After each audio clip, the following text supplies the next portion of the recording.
San Diego, it's time to fire it up. From the beaches to the ballparks, from the Gaslamp to North County, no one knows America's finest city like he does. You can't just punt on a Manny Machado prime years. He's a fourth-generation San Diegan, born and raised in the heart of this community. Passionate, opinionated, and always bringing you the real talk on your teams, your city, and everything in between. Braden totally knows his stuff. He's ready for the next step. That guy is good. Live and local, it's the Braden Surprenant Show. But I think Braden's one of the up-and-coming young stars in the media game in San Diego. Now, here's your host, Braden Surprenant.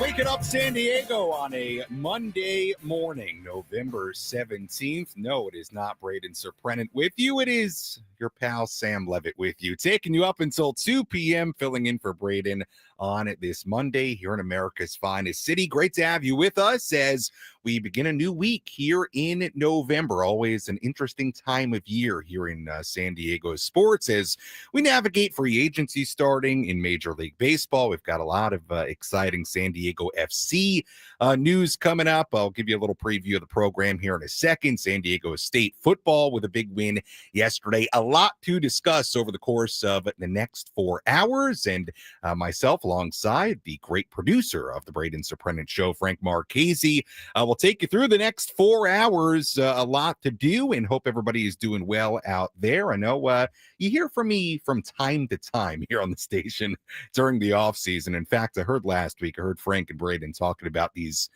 trips I keep taking, and I'm lavish vacations. I'm not going to address it right now. I will be addressing that later in the show because there's a lot of mischaracterization and I would say near assault on my character going on here as far as my lavish trips in the off season. So we'll get to that a little bit later, but a lot of good stuff to get to throughout the course of the next 4 hours. Filling in for Braden today, we have some great guests joining us throughout the next handful of hours. At 10:40 a.m., we'll talk with Marcelo Balboa, analyst on Apple TV's MLS broadcast, former U.S.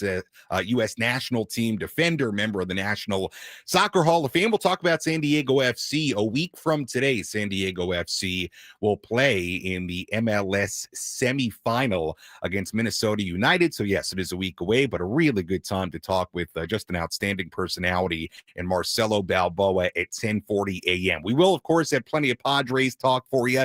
Not a ton of Padres news over the weekend. Obviously, the big news last week with the Sidlers announcing they're exploring their options, which could include a sale of the team. We'll discuss that a little bit. You haven't heard much from me on that, much from me on Craig Stammen as well. I'm going to talk a little Fernando Tatis Jr. We did have some breaking Padres news in the last hour or so. We'll get to that in a second. We'll be joined by AJ Cassavell, Padres beat reporter for MLB.com at 12:40. And then the great Darnay Tripp of NBC7, who just does a great job covering San Diego sports, whether it be Padres or San Diego FC or the Aztecs. He'll join the program at 1:40 p.m. So again, Marcelo Balboa at 10:40, AJ Cassavell at 12:40, Darnay Tripp of NBC7 at 1:40. So we've got a packed show for you, and we're going to touch a little bit of everything from Padres to Aztecs to SDFC to Major League headlines. I'll give you some thoughts on some of the stories over the course of the past week or so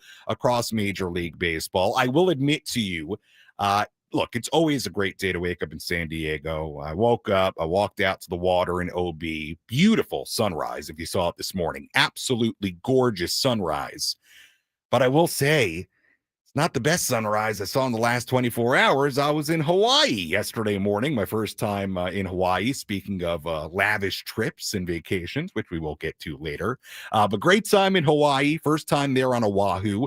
Did a little bit of everything from snorkeling to zip lining to hiking to enjoying the beach. So everybody had a good time on the trip, and now back here in San Diego as we really head towards the winter meetings which are all of a sudden just a few weeks away. I'll be heading to Orlando for those. We'll have great coverage for you of that here on 97.3 The Fan. All right, before we get to anything else, we'll get to the Aztecs, their win against Boise State in our next segment. We'll get to SDFC a little bit later in the hour. There was some breaking news, not earth-shattering news, but breaking news nonetheless within the last hour or so from a Padres standpoint worth talking about, and that was the Padres signing Kyle Hart to a one-year deal through the 2026 season with a club option for 2027. No information yet on what the money is on this deal. I can't imagine it is a terribly expensive contract. Kyle Hart did sign a guaranteed deal last year. The option was for $5.5 million, which just would have been way, way, way too high for Kyle Hart. So you understand it. Padres declining the option and bringing back Kyle Hart, I would assume, on a much smaller number. So on one hand, it is not earth-shattering news. I think that's fair to say. On the other hand, there is a lot of good to point to with Kyle Hart. Now, is Kyle Hart going to be a part of your starting rotation in 2026? From an opening day roster standpoint, I think you could make the argument from a Padres standpoint that you would prefer that he's not, only for the reason that if he's in your starting rotation, what does that say about what else you've accumulated starting rotation-wise throughout the rest of this offseason? Is it impossible based on the amount of money the Padres may spend this offseason? It's not impossible, but I would think in an ideal world, you're looking at this as a depth signing, possibly for your rotation, but maybe more so, and I think this might be the thinking from a Padres standpoint, really a bullpen depth piece in Kyle Hart. Kyle Hart, if you look at the numbers overall last year, you just take a quick look at what he did last year, 5.86 ERA in 20 appearances, 6 starts. Not going to blow you away. Not great numbers. However, there are a few different things, and if you watch the Padres in the second half of the season, you'll remember this. There were some really nice little stretches and really nice outings for Kyle Hart against left-handers overall last season. Very, very effective. 189 batting average against, 529 OPS against. His sweeper in particular, very, very, very good. Limited opponents to a 132 opponent batting average against his sweeper. He used it 33% of the time. It was the 10th lowest batting average, opponent batting average, against any sweeper in the league among guys who threw at least 200 pitches last season.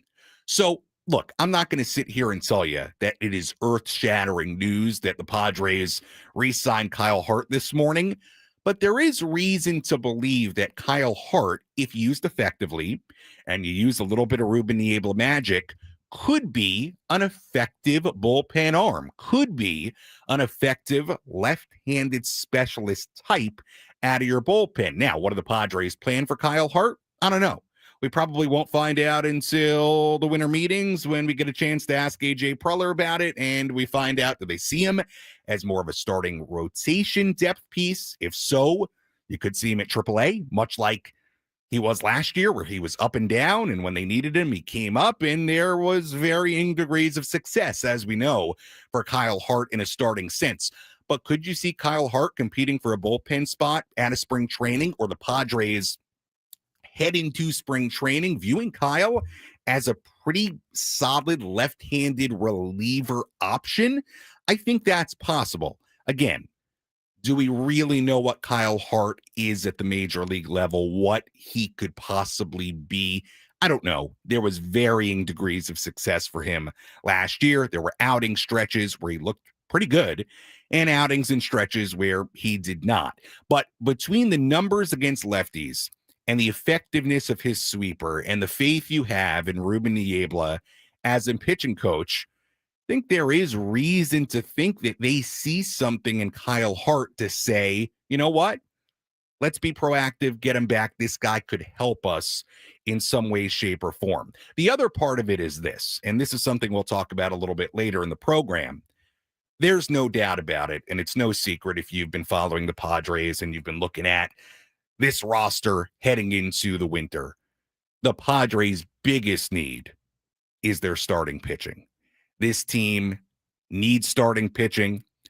This team needs depth as far as starting pitching. They need quality as far as starting pitching. Right now, to me, you have essentially 2 to 3 guarantees in your rotation. Obviously, Nick Pivetta.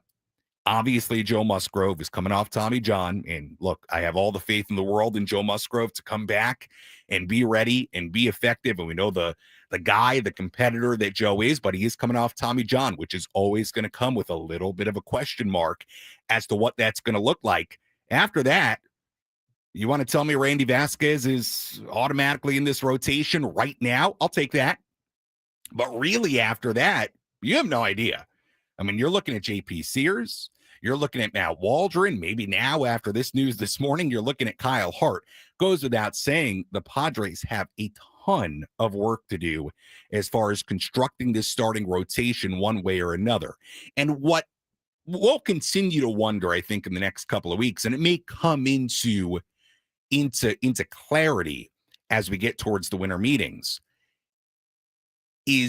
are the Padres going to have one or more of their relievers start to work towards being a starting pitcher in 2026? Could that be a Mason Miller? I have thoughts on that. Could that be an Adrian Morahone? I have thoughts on that. You may have heard him before. Could that be a David Morgan? I'm not telling you that signing Kyle Hart makes it easier for you to take one of those guys and make him into a starter, but you could look at a situation where, hey, when you go and add bullpen arms to an already really good bullpen, it may give you a little bit more wiggle room to take a guy and make him a starter. Again, is Kyle Hart Mason Miller? No. Is Kyle Hart Adrian Morahone? No. Is Kyle Hart David Morgan? No. But if you had another effective arm that you believe in, could give you a little bit more wiggle room to transition one of those guys into a starting role. All right, when we come back, we'll talk San Diego State football, recap what happened this weekend. We've got Marcelo Balboa, plenty of SDFC talk coming up later in the hour. Sam Levitt filling in for Braden Surprenant on this Monday morning. We're back in a moment on 97.3 The Fan.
This hour on 97.3 The Fan is brought to you by IHOP, introducing the IHOP Value Menu, where all your breakfast faves are just $6 each every day. Where else can you get a big filling sit-down breakfast for only $6? Go to your happy plates with the $6 IHOP Value Menu, available every day at IHOP, $7 in some locations. Sam Levitt with you, 10 to 2 here on 97.3 The Fan on this Monday. Good to have you with us as we begin a brand new week. Frank Marchese, the esteemed producer of the Braden Surprenant Show, joining us right now as well. We will return to Padres talk in the 11 a.m. hour. Rest of this hour, we'll touch on a couple of different things, talk about the Aztecs, their big win over Boise State on the football field on Saturday, and we'll chat with Marcelo Balboa in just about 10 to 15 minutes.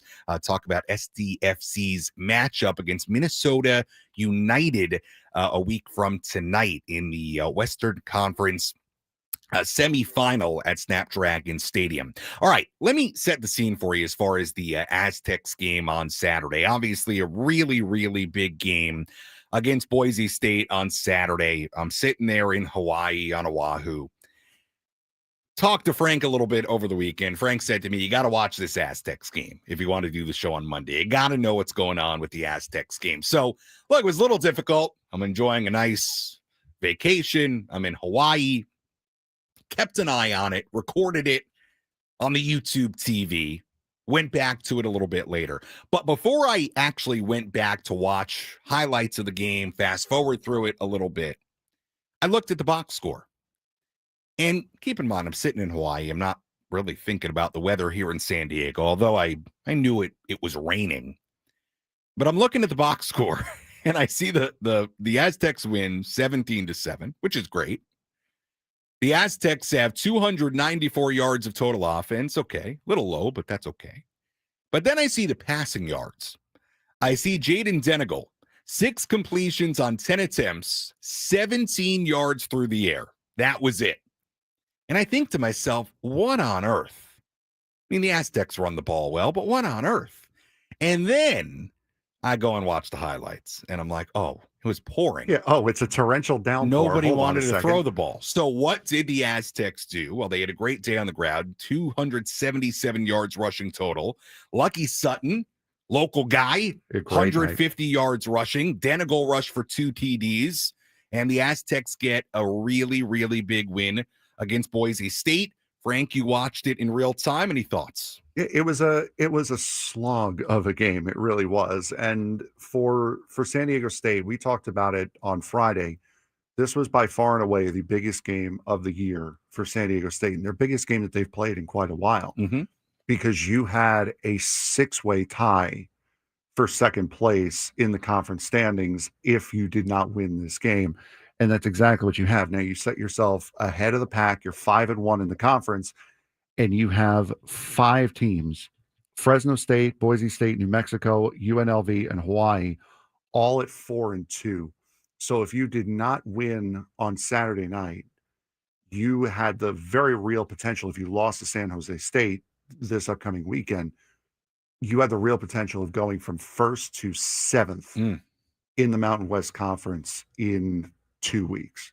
So as you alluded to, Aztecs have taken control of the Mountain West at 5-1 in the Mountain West, 8-2 overall. You now have a 5-way tie for second place. Boise State, Fresno State, Hawaii, New Mexico, UNLV, now in that 5-way tie for second. As you alluded to, 2 games left in Mountain West play against San Jose State at home this coming week, and then a tough game at New Mexico the following week. Now, of course, the really cool thing, the Aztecs are right now in position to host the Mountain West Championship here in San Diego. And look, I'm not going to lie to you. It's not like I'm paying attention to every snap that San Diego State plays. And we'll have a lot more when Braden comes back tomorrow on this game. However, I know enough to say this. This has been a really, really, really nice job by Sean Lewis and this program to have the season they had last year and to look the way they've looked and get some of the quality of wins in conference they've had this year, a year after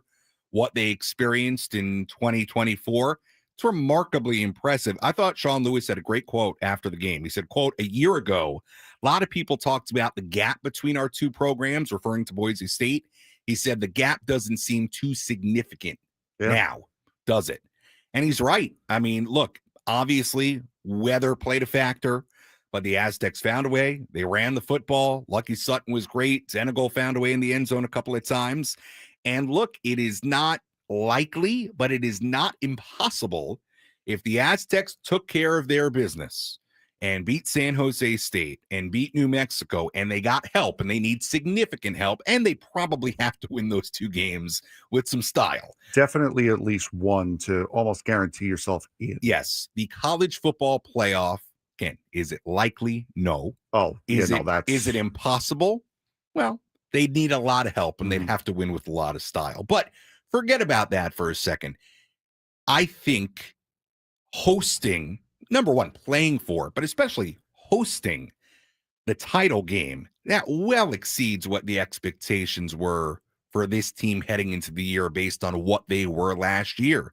They deserve a lot of credit. They've done a really, really nice job. I know there's been a lot of talk about the attendance and the fan support. I don't have a ton of thoughts on that because I'm not as dialed into it as I probably should be.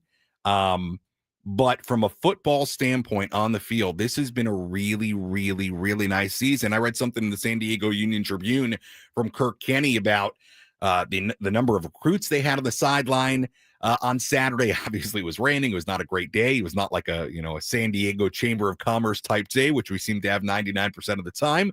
But good for the program. Good for them to get recruits in there and see them beat a team in Boise State that everybody knows about. A team in Boise State that was in the playoff. So really, really good win. And if you're an Aztec football fan, I think you have to be thrilled with what they've done. You think you have to be very high on Sean Lewis and what he continues to do.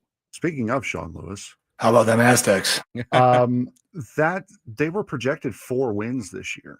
So the fact that they've doubled that with 2 games to go is absolutely massive for this program. And I honestly thought that the weather would be a little bit more of a hindrance for them because San Diego State not used to playing in weather like that. Up in Boise, you're more used to playing in weather like that. So I thought that Boise State was going to be able to handle the game a little bit better. Now, granted, they didn't have Maddox, their starting quarterback. Their backup went 12 for 18, so he did try to air the ball out a little bit. But good on Jaden Denegal for giving what was taken to him. 6 for 10 for 17 yards doesn't look all that great. But then you see, as you mentioned before, Lucky Sutton, 25 carries, 150 yards. Denegal with both of the touchdowns that were scored for San Diego State in the game. So, yeah, it was a grinded out game for sure. And it puts San Diego State in a great spot to at least clinch themselves into the Mountain West Championship game. Whether they host it or not is really going to depend on what they do against San Jose State. Yeah. But this was a huge step to take a load of pressure off of them. Yeah. Look, if you're the Aztecs, you just have to keep on playing the way you've been playing. Look, week to week, it's college football. You could go play San Jose State and get beat. You've got to keep your foot on the gas pedal. But what a nice feather in the cap it would be for Sean Lewis in this program to not only play for a Mountain West title, but host it here in San Diego. And guess what? From a fan standpoint, I think it's really good too. I know there's been a lot of talk about the fan support and the crowds at Snapdragon Stadium. One of the ways, and San Diego has proven this time and time again, you put a good product on the field and you win, fans will show up. I firmly believe that for the Aztecs, that fans will show up more as long as they keep playing the way they're playing. So we'll see. But it really, really nice win. Really interesting game in the rain. And the Aztecs beat Boise State 17-7. Again, San Jose State on Saturday at Snapdragon Stadium, and then at New Mexico in a couple of weeks. And so right now, San Diego State in position to host the Mountain West Championship here in San Diego. All right, a lot to do over the course of the next few hours. When we come back, we're going to take a little bit of a turn. We're going to talk San Diego FC. San Diego FC hosting Minnesota United in the Western Conference semifinal in the MLS playoffs. Big match. A week from today. It's a little ways away, but we were able to get a really good guest on today's show. It'll be Marcelo Balboa, analyst on Apple TV's MLS broadcasts, former U.S. national team defender, member of the National Soccer Hall of Fame, played in 3 FIFA World Cups. He will break down this matchup a week from today against Minnesota United when we come back on 97.3 The Fan.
10:33 a.m. here on 97.3 The Fan. Sam Levitt with you, filling in for Braden Surprenant on this Monday morning, taking you up until 2 p.m. here in San Diego on what is a beautiful, beautiful Monday after a weekend full of rain. All guests on 97.3 The Fan join us on the David P. Shapiro Fan Hotline. David P. Shapiro, criminal defense attorneys helping good people regain control of their future when charged with a crime since 2010. Visit davidpshapiro.law.com. Well, right now we are thrilled to be joined, just a terrific guest joining us. It is Marcelo Balboa, Spanish language match analyst on Apple TV's MLS broadcast. Let me read his resume before we bring him in, because this is just outstanding.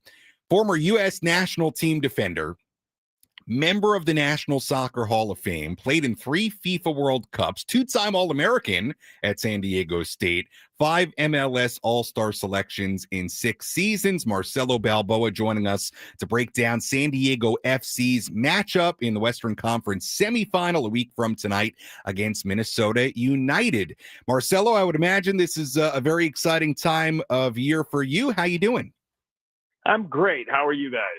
We're doing great, and we are getting ready to go a week from tonight for SDFC, and what a season it's been for San Diego FC. Let's start there, Marcelo, before we get into the intricacies of this matchup against Minnesota United. I mean, this has just been, here in San Diego, a remarkable, amazing inaugural season for SDFC. I think beyond any expectations any of us could have had on the field, what they've done, the way they've played. When you zoom out a little bit and you look at what they've been this year, your thoughts on just this inaugural year for SDFC? Listen, it's been a fantastic year. When the season starts with an expansion team, you're never 100% sure how it's going to go, what it's going to do. But from day one, they've stuck to their game plan, their game model. They've told us very clearly they wanted to play attractive soccer. They brought in players that can play that style of soccer. So, when you're looking at guys like Dreyer, Chucky, Tverskov, I mean, you're looking at Valacara, you're looking at guys who have just molded and blended perfectly together to have this, I mean, let's be honest, the best start of any franchise in MLS history. Yeah, absolutely. Again, Marcelo Balboa joining us here on 97.3 The Fan, breaking down San Diego FC hosting Minnesota United a week from tonight in the Western Conference semifinal of the MLS playoffs. Let's talk a little bit about Anders Dreyer, 2025 MLS Newcomer of the Year, 19 goals, just a terrific, terrific season. Your thoughts on what he's meant to this SDFC club? Listen, everybody's important, but when you talk about special players, there's no better player in this league besides Messi than the way Dreyer's playing this year. Oh, wow. He has been absolutely fantastic. I mean, if it wasn't for Messi into the regular season, into the playoffs, if it wasn't for Messi, I think Dreyer would have been the MVP of the league this year. He has played that well. He is that important to that team. His movement, the way he reads the game, it's just above and beyond what we thought. You know what I mean? When he came into the league. So listen, you see him on the right, you see him on the left, you see him in the middle, you see him attacking, you see him defending. Every aspect of the game he covers. And he has had a phenomenal year. And I mean, when you have a guy like that and you have players that complement him too, that's the kind of season you have. You have a record-setting season and still fighting and pushing on in the playoffs, trying to get to an MLS Cup. Marcelo, let's switch gears a little bit, focus on this matchup against Minnesota United. Obviously, a quality club they have in Minnesota, coming here to San Diego a week from tonight. For fans that maybe have followed MLS a little bit more casually this season, how would you sum up what Minnesota United does well? Why are they here? Listen, Minnesota does a few things well, but the biggest thing they do is they know how to defend. And when they play in that low block and that 5-4-1, and you've got national team St. Clair in goal, national team goalkeeper for Canada, this is a very difficult team to break down. And when you do break them down, you have to punish them. You have to finish. And that's what San Diego didn't do. If you remember the last game, they lost at home against Minnesota, and San Diego created tons of chances first half. They couldn't put the game away. They couldn't put one in. They couldn't put a second one in. So as long as the game went on, all of a sudden San Diego opened up a little bit more, and that's where in transition, the counterattacks is where Minnesota and set pieces, they are very dangerous. So listen, San Diego, for me, the key is going to be putting one away early and putting one up quick on a team like Minnesota. Let's talk a little bit about Dane St. Clair, the goalkeeper for Minnesota. Like you said, a big role on the Canadian national team, 2025 MLS goalkeeper of the year. So obviously he's had a great season. To you, if you're in that SDFC planning room, their locker room getting ready for this one, how are you getting ready to attack a goalkeeper the quality of St. Clair? Listen, I don't think you're going to see San Diego move very far from their game model. They've been very good throughout the regular season. They've been very good in the playoffs using the outsides with Dreyer. We've seen Valakari, Chucky, Pellegrino has been on fire. So listen, I don't think you change much. The only thing you work on maybe a little bit more is defending set pieces, because they're that good on set pieces, especially corners. So I think that's probably one of the few things they've worked on. Besides that, I don't see this team. They haven't changed for anybody. Why would you change now? We're joined by Marcelo Balboa, Spanish language match analyst on Apple TV's MLS broadcasts. Marcelo, former U.S. national team defender, member of the National Soccer Hall of Fame. Great to have Marcelo with us, breaking down SDFC and Minnesota United FC squaring off on Monday, a week from today at Snapdragon Stadium in the Western Conference semifinal. Marcelo, you mentioned Chucky Lozano. Obviously, it's been an interesting month or so for Chucky, and SDFC made 2 appearances off the bench in round 1 of the playoffs, scored a goal, had an assist. Yep. Just your thoughts on that situation. What's gone on with Chucky Lozano, and do you think he's done enough to return to a starting role in this conference semifinal? Listen, I think things happen all the time in the locker room. You know what I mean? It's important for the coach, the franchise, and the player to sit down, figure it out, and make sure that they're all on the same page, because there's always going to be little battles here and there. So I think it's been taken care of. We saw Chucky score in Portland. We saw him play very well at home the other day. Unfortunately, he came off the field the other day against Uruguay with a little bit of an injury, which we're hoping is not too bad. But listen, it's part of sports. There's always going to be, not everybody gets along, not everybody sees the game the same way, but it's important to respect each other. And I think that right now, to be honest with you, I'm not sure how you put Chucky on, because Pellegrino's been on fire. He has been very steady. He's been very good. He's been very dangerous. He's scoring goals. So you know what they say, when it ain't broke, don't fix it. We're joined by Marcelo Balboa here on 97.3 The Fan, breaking down SDFC and Minnesota United FC. Marcelo, if we could just take a little bit of a wider look at some of the other matchups across the MLS playoffs conference semifinals. You've got Vancouver and LAFC. You've got Cincinnati and Miami. You've got Philadelphia and NYC playing with each other. What stands out to you among those matches for people here in San Diego that maybe want to get a little taste of MLS playoff action before the game between SDFC and Minnesota? I mean, all great matchups, let's be honest. LAFC and Vancouver both are playing very good soccer right now, and especially with Bawanga and Son with LAFC, and then you bring in Mueller for Vancouver, so that ought to be an interesting matchup. The other one is we want to see Miami and Cincinnati. You know, can Miami get into a Eastern Conference final? Can they get to an MLS Cup with Messi there? I think that's a huge challenge for them going to Cincinnati. And then, listen, NYC surprised everybody. 2 games on the road, they win. And against Charlotte, they get into the next round. So, yeah, now they got the number 1 seed Philly with their star striker just tore an ACL. So it looks like he's out for the playoffs. So I don't know. I mean, you've got great matchups and should be a great weekend. And then we're in San Diego on Monday for that game. That ought to be a great way to end I guess, end the weekend and start the week, I guess, kind of Monday game. Right. Now, long weekend is how we'll think about it. Hey, Marcelo, before I let you go, just to focus kind of on some of your San Diego ties. Obviously, you had a very decorated career at San Diego State.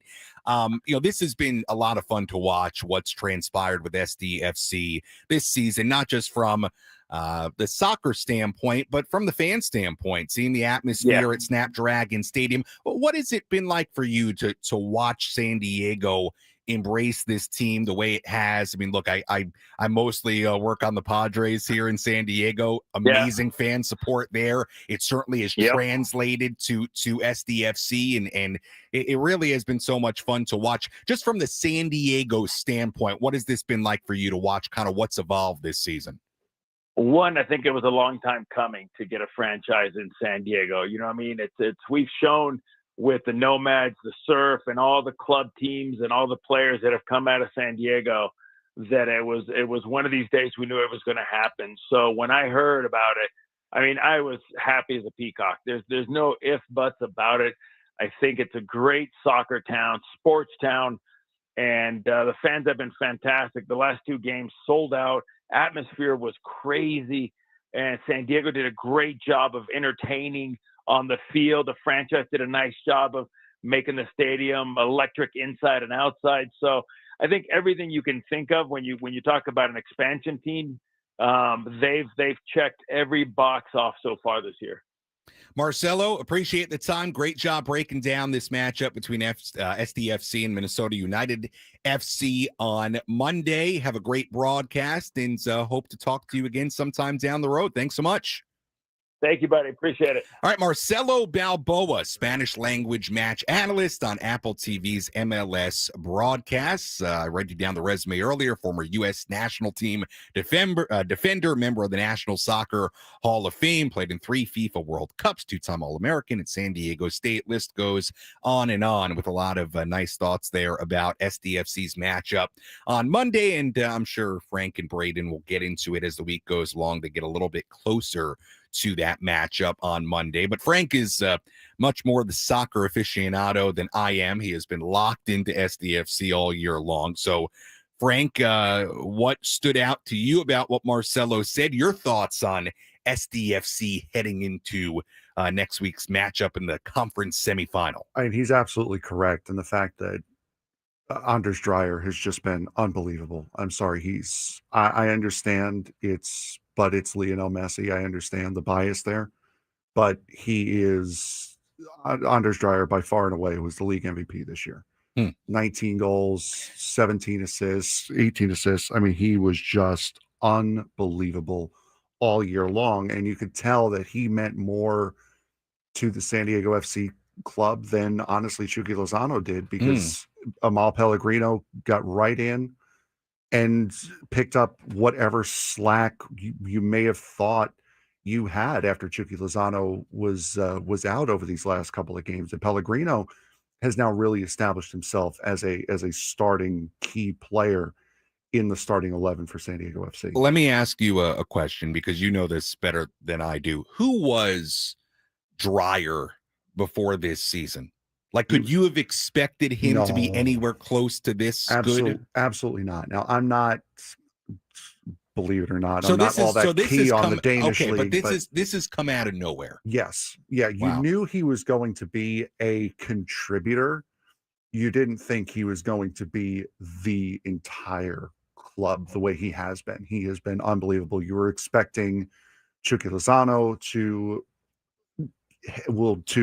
carry the heavy load for this team. You were expecting local players like Luca.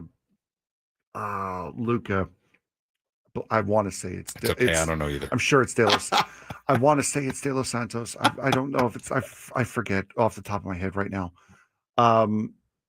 But you expected him, being a local kid, to really carry some of the load out of the midfield.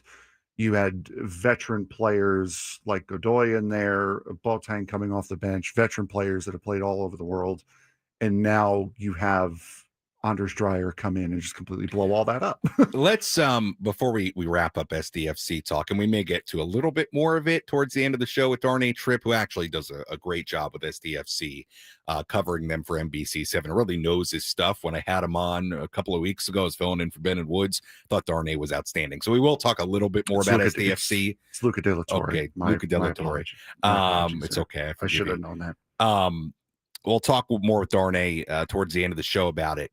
But just one more thing on SDFC, because I'm interested to hear your thoughts. What have been your thoughts on the Chucky Lozano situation throughout the last month?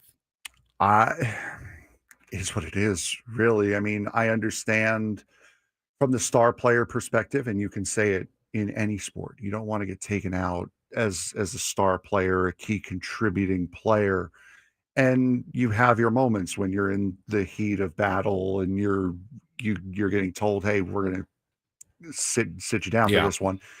You can see a guy like Manny Machado possibly blowing up a little bit on the manager for that decision.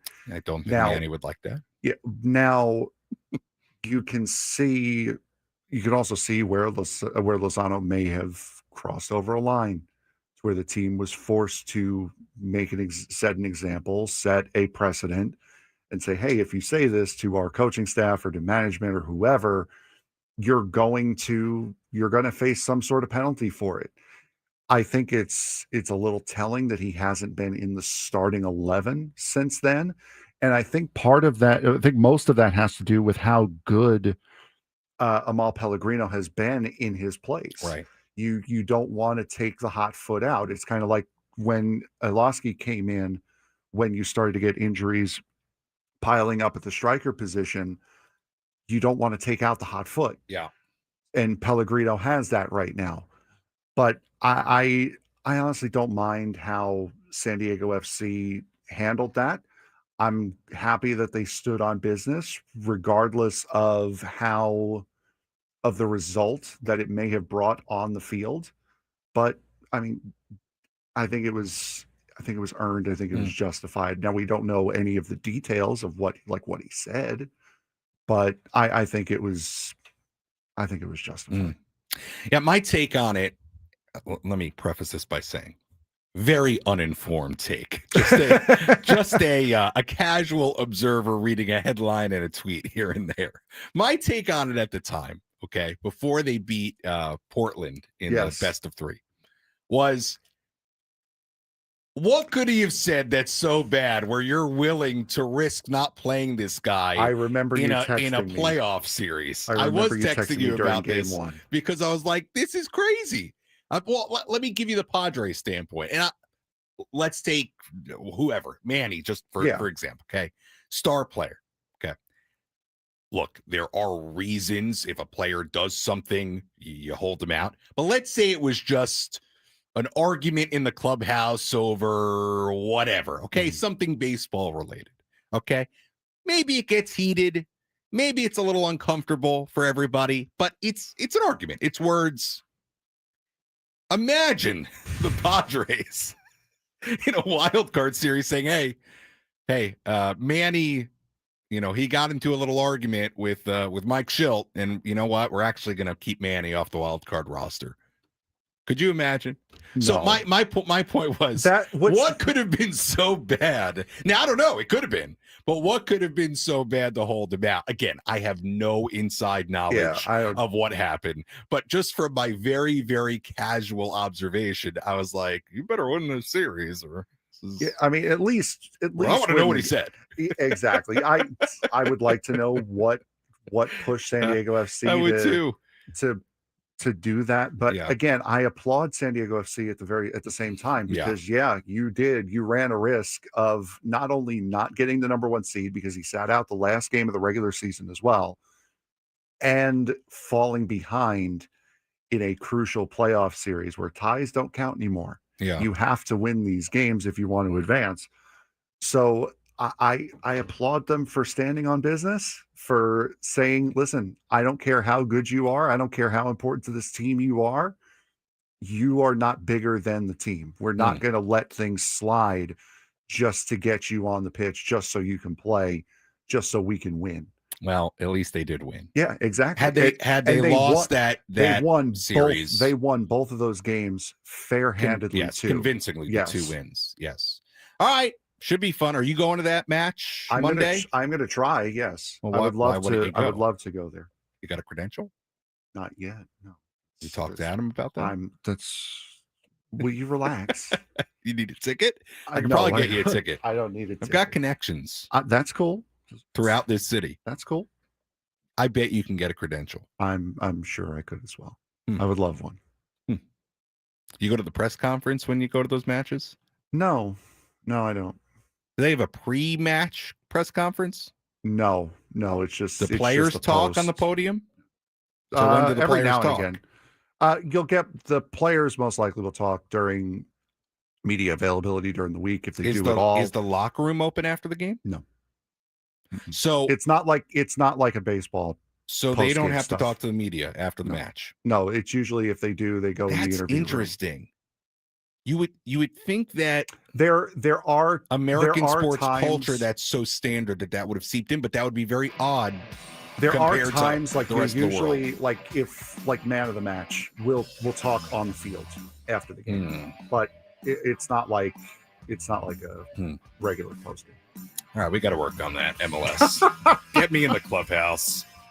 In the locker room. I'll ask the tough questions in there. Hour number 2 on a Monday coming up after this.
11 a.m. here on 97.3 The Fan on this Monday. Sam Levitt filling in for Braden Surprenant here on the Braden Surprenant Show every day, 10 to 2 p.m. here on San Diego's #1 sports station, 97.3 The Fan. We've got Gwynn and Chris coming in today, 2 to 6 p.m. The award-winning Scraby Show from 6 to 7 p.m. A busy day of sports talk here on 97.3 The Fan. All guests on 97.3 The Fan join us on the David P. Shapiro Fan Hotline. David P. Shapiro, criminal defense attorneys helping good people regain control of their future when charged with a crime since 2010. Visit davidpshapirolaw.com. I think you're going to be missing out on that award-winning Scraby Show today. What's that? Monday Night Football. Oh, we got. I forgot. Football. Monday Night Football. All right, sorry, I gave the wrong schedule. So, what's the Monday night game? Dallas and Las Vegas. Yeah, that's. I heard Dak Prescott's mother. Say that I should be marketing our broadcast. I heard Dak Prescott's mother has a root canal that she scheduled specifically for the start time of that game. Cowboys so she will be missing it. And Raiders 3-5-1. Cowboys 2-7. Las Vegas Raiders. So you'll enjoy it. So pregame for that is what? You know, well, television. What time is all day. What time does the radio broadcast start here? I don't know. Five something. I don't listen to football. Right. Well, there's no. I barely watch it on television. By the way, speaking of the NFL, we are going to do some NFL headlines, little Sunday recap, a little bit later. I think in the noon hour. Okay. You got like a little NFL bumper music there? No. Great. We're prepared. We're prepared here. So we'll do that a little bit later in the noon hour. I wrote down some notes to do a little NFL Sunday recap. But yes, we will have the Cowboys and the Raiders later on today here on 97.3 The Fan. No Scraby Show. So no we're going to miss that today, unfortunately. That'll be tomorrow. That'll be tomorrow and Wednesday, and then they're off for Thursday Night Football, I would assume. So, hey, is what it is. Got to get that Monday and Thursday Night Football in. What direction did I want to go in here? We talked about SDFC. Yeah. That was a good conversation for the SDFC fans out there. Again, plenty of time to talk about their matchup against Minnesota United FC on Monday, a week from today. So Braden and Frank will get into that a little bit later. Darnay Tripp will join us. NBC7 does a great job covering San Diego sports. He does a great job covering SDFC as well. So we'll mention that with Darnay a little bit later. Again, AJ Cassavell, MLB.com, Padres beat reporter, will join us at 12:40. And I do want to jump back into a little Padres talk here because we do have the details of the Kyle Hart contract. And again, you might be sitting there this morning as I talk about Kyle Hart and saying, Sam, let's not treat this like this is earth-shattering news. But I'm going to tell you why you should pay attention for a couple of reasons. And I touched on it in the opening segment at 10 a.m. this morning.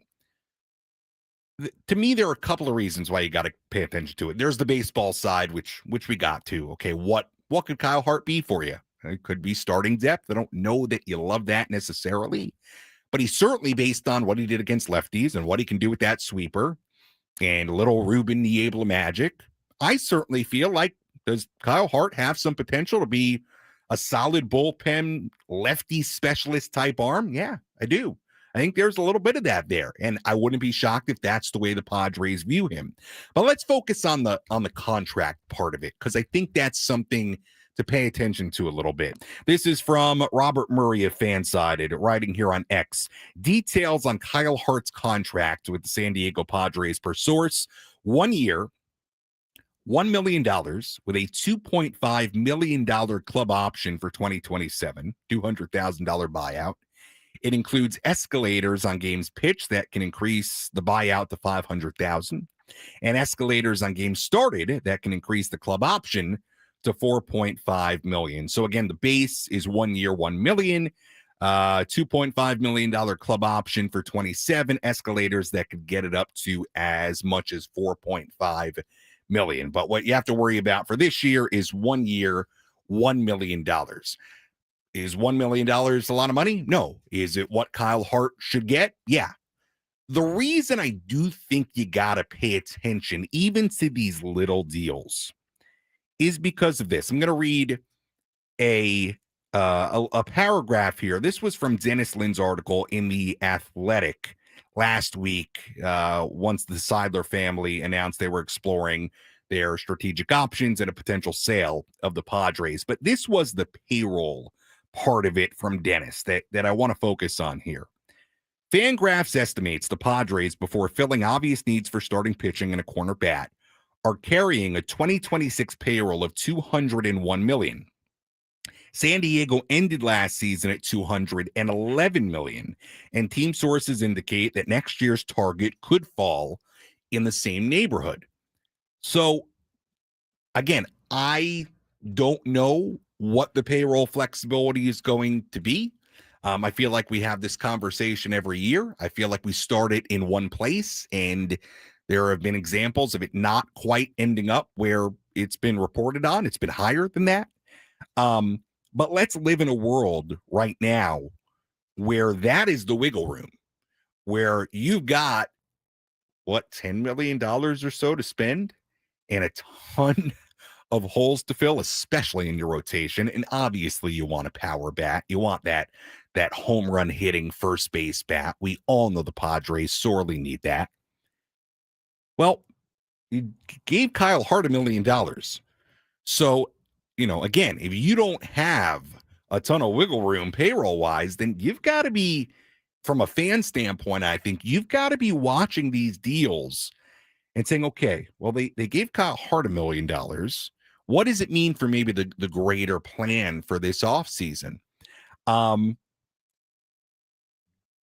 Can we take anything away from the Padres proactively bringing a Kyle Hart back for $1 million? I think you could a little bit, because when you look at the starting pitching market, okay, let's start with the top of the list, okay? And again, keep the payroll flexibility or lack thereof in mind. And Dylan Cease, Framber Valdez, Ranger Suarez, and those guys are going to get big deals.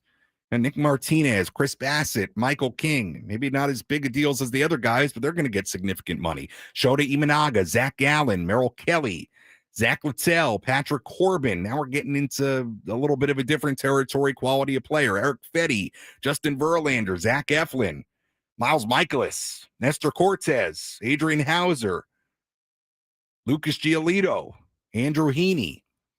The point is, the Padres have so much they need in that rotation that, to me, that is from a roster building standpoint, the key question of this offseason is, how do they fill that? Is that going to be from a free agent standpoint where they choose, I suppose, maybe more quantity over quality? And what I mean by that is focusing on the, on the lower tiers of the market, guys that you could sign for $1 million, $2 million, have escalators, have incentives.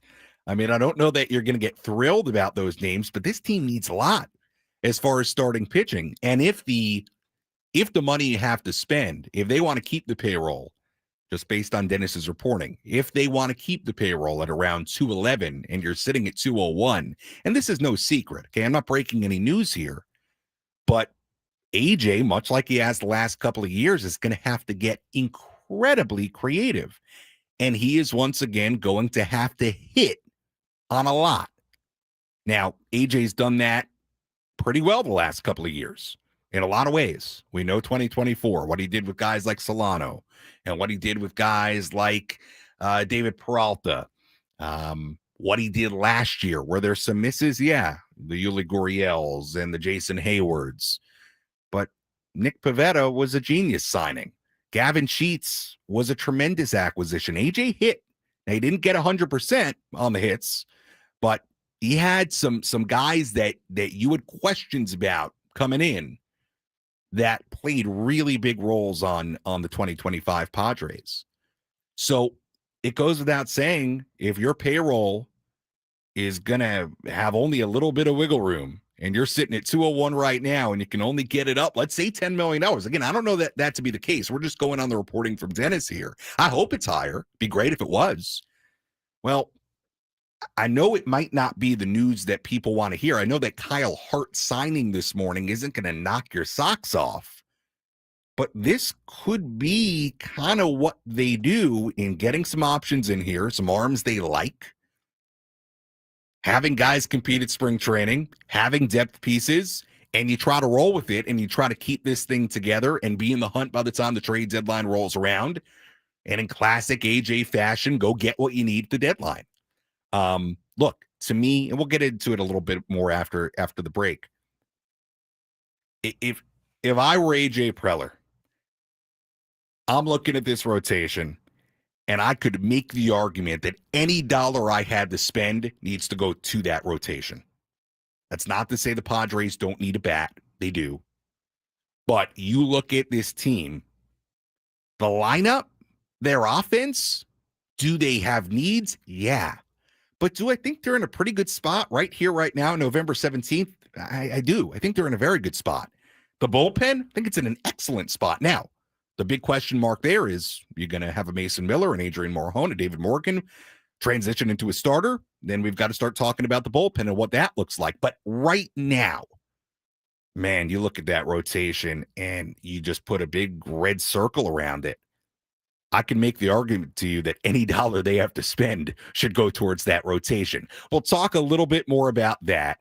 I do want to touch on Craig Stammen as well. I haven't talked a ton about him. I was on the air the Thursday morning when the news broke of the Padres hiring Craig Stammen. I will talk a little bit about that. We'll continue to talk Padres. We'll talk Fernando Tatis Jr. as well. I've got some stuff prepared on him, and continue rolling on Padres, Aztecs, SDFC. We'll talk a little NFL. We've got some other storylines coming up until 2 p.m. right here on San Diego's #1 sports station, 97.3 The Fan.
I can't say I've ever woke up on the wrong side of the truck bed myself, but who sings that? Do you know?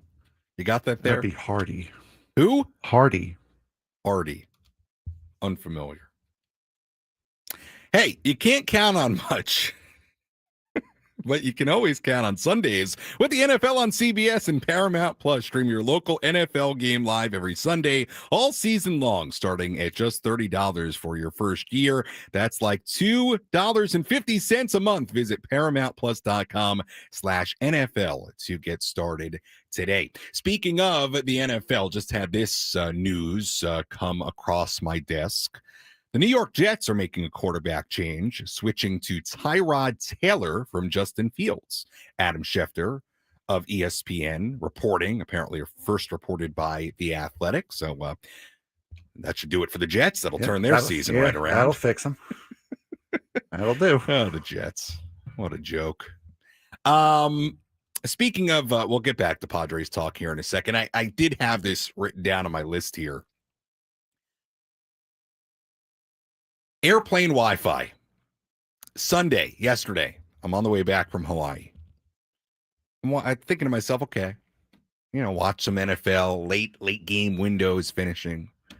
Turn on my NFL app, my Red Zone app, watch some NFL. Not going to name the airline, but this airline, both going to Hawaii and flying back to San Diego, the Wi-Fi, just brutal, absolutely brutal. Now, but before I really dive in here, okay, let me make something very clear. I have a deep appreciation for airlines, pilots, the crew. I think people are way too hard on this stuff. Okay, their job, in my opinion, first and foremost, is to get you up, get you to your destination, and get you down on the ground. And as long as they do that, even if there is a delay, I'm good. I'm happy. With that said, I'm sitting there on the plane. I can't get the Wi-Fi to work on my phone. I can barely get the Wi-Fi to work on my laptop. And I was sitting there thinking, all the advancements in tech the last decade and a half, AI, you get a new iPhone every year. Think how far we've come with the iPhone, with your laptop, AI, video, social media. Is it me, or has there been incredibly little advancement with airplane Wi-Fi? Is airplane Wi-Fi any better than it was 7 years ago, 8 years ago? Look, I don't think so. I understand that. Why can't they get it right? Why can't it be better? It seems like something in 2025 that should be way more operational. I understand that Wi-Fi is integrated into airplanes now, so they always have it. Do you think it has anything to do with the fact that you were over the middle of the ocean, where they don't need to send like Wi-Fi signals and have Wi-Fi satellites? You think that has anything to do with the fact that you couldn't get Wi-Fi on your plane? No, you were in the middle of the Pacific Ocean. I'm being a little harsh on it because, look, it did work on my laptop, kind of, but I've been on multiple airlines, many planes where you have Wi-Fi issues. I'm a little shocked that we don't have more advancement on this, that it's not revved up to a level where it's like, oh, this is high-speed internet right on the plane. Sam Levitt wants 5G hardline Wi-Fi over the Pacific Ocean. Well, maybe. I think we can get there. Over the Pacific Ocean. Hook it up to a satellite. Anyway, that's what I was thinking on the plane. What satellite yesterday. do you think they have coordinated over the Pacific? I don't know. The heart of the Pacific Ocean. Let me make it very clear. This is champagne problems. No kidding. Okay. You get me up, you get me to my destination, you get me down on the ground safely. I'm good. Greatest airline ever. I am not a person who ever tweets, complains about airline stuff, tweeting to Twitter accounts of people who are not going to be able to help you at all when you're sitting on the tarmac, at Cleveland Airport. I don't do that. but shout out to everybody who works for the airlines. You do a great job. Get me up, get me down. We're good. All right, back to more appropriate talk. We talked about Kyle Hart. We were talking about the payroll and what it could mean, and some of the flexibility or lack thereof the Padres may have this offseason. I did want to touch on Craig Stammen a little bit here because he got introduced a week ago today. Thought he did a great job. Okay. I was on the air with Ben on Ben and Woods when the news broke. We broke it down, I thought, pretty well. It was an immediate reaction. I thought Craig did a great job on Monday. I really did. I thought he speaks well. I thought he came across exactly how he comes across to the media generally. And that is as a really good guy, really, really well-spoken, very likable, good guy. A lot of baseball knowledge. This is a guy that is very, very, very well respected and I think commands immediate respect inside that clubhouse. So I thought Craig did a great job. I did. I thought he came off very, very well during that press conference, and I thought he won it, right? We always do that with the press conferences, especially when you introduce a new manager. Can manager win the press conference? And I thought Craig did. Now, there are a couple of questions moving forward here. I think number one, who is on Craig's staff, right? We know Victor Rodriguez is not going to be on it. We know Tim Leeper is not going to be on it. We know Ruben Niebla is going to be on it, but I'm fascinated to see who Craig picks as his bench coach, because to me, that's an important position for a guy in Craig Stammen who has never been a manager at any level. To me, you would kind of love to see that guy. And again, if he doesn't, no big deal. I trust Craig to choose somebody he trusts in that spot. Just to trust the Padres to choose somebody good for that spot.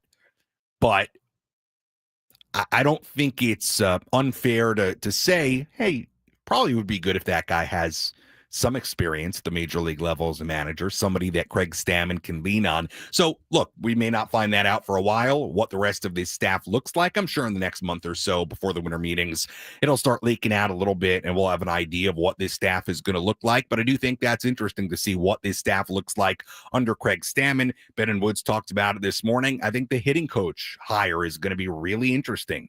Look, I thought Victor Rodriguez last year, I thought Victor got a lot of...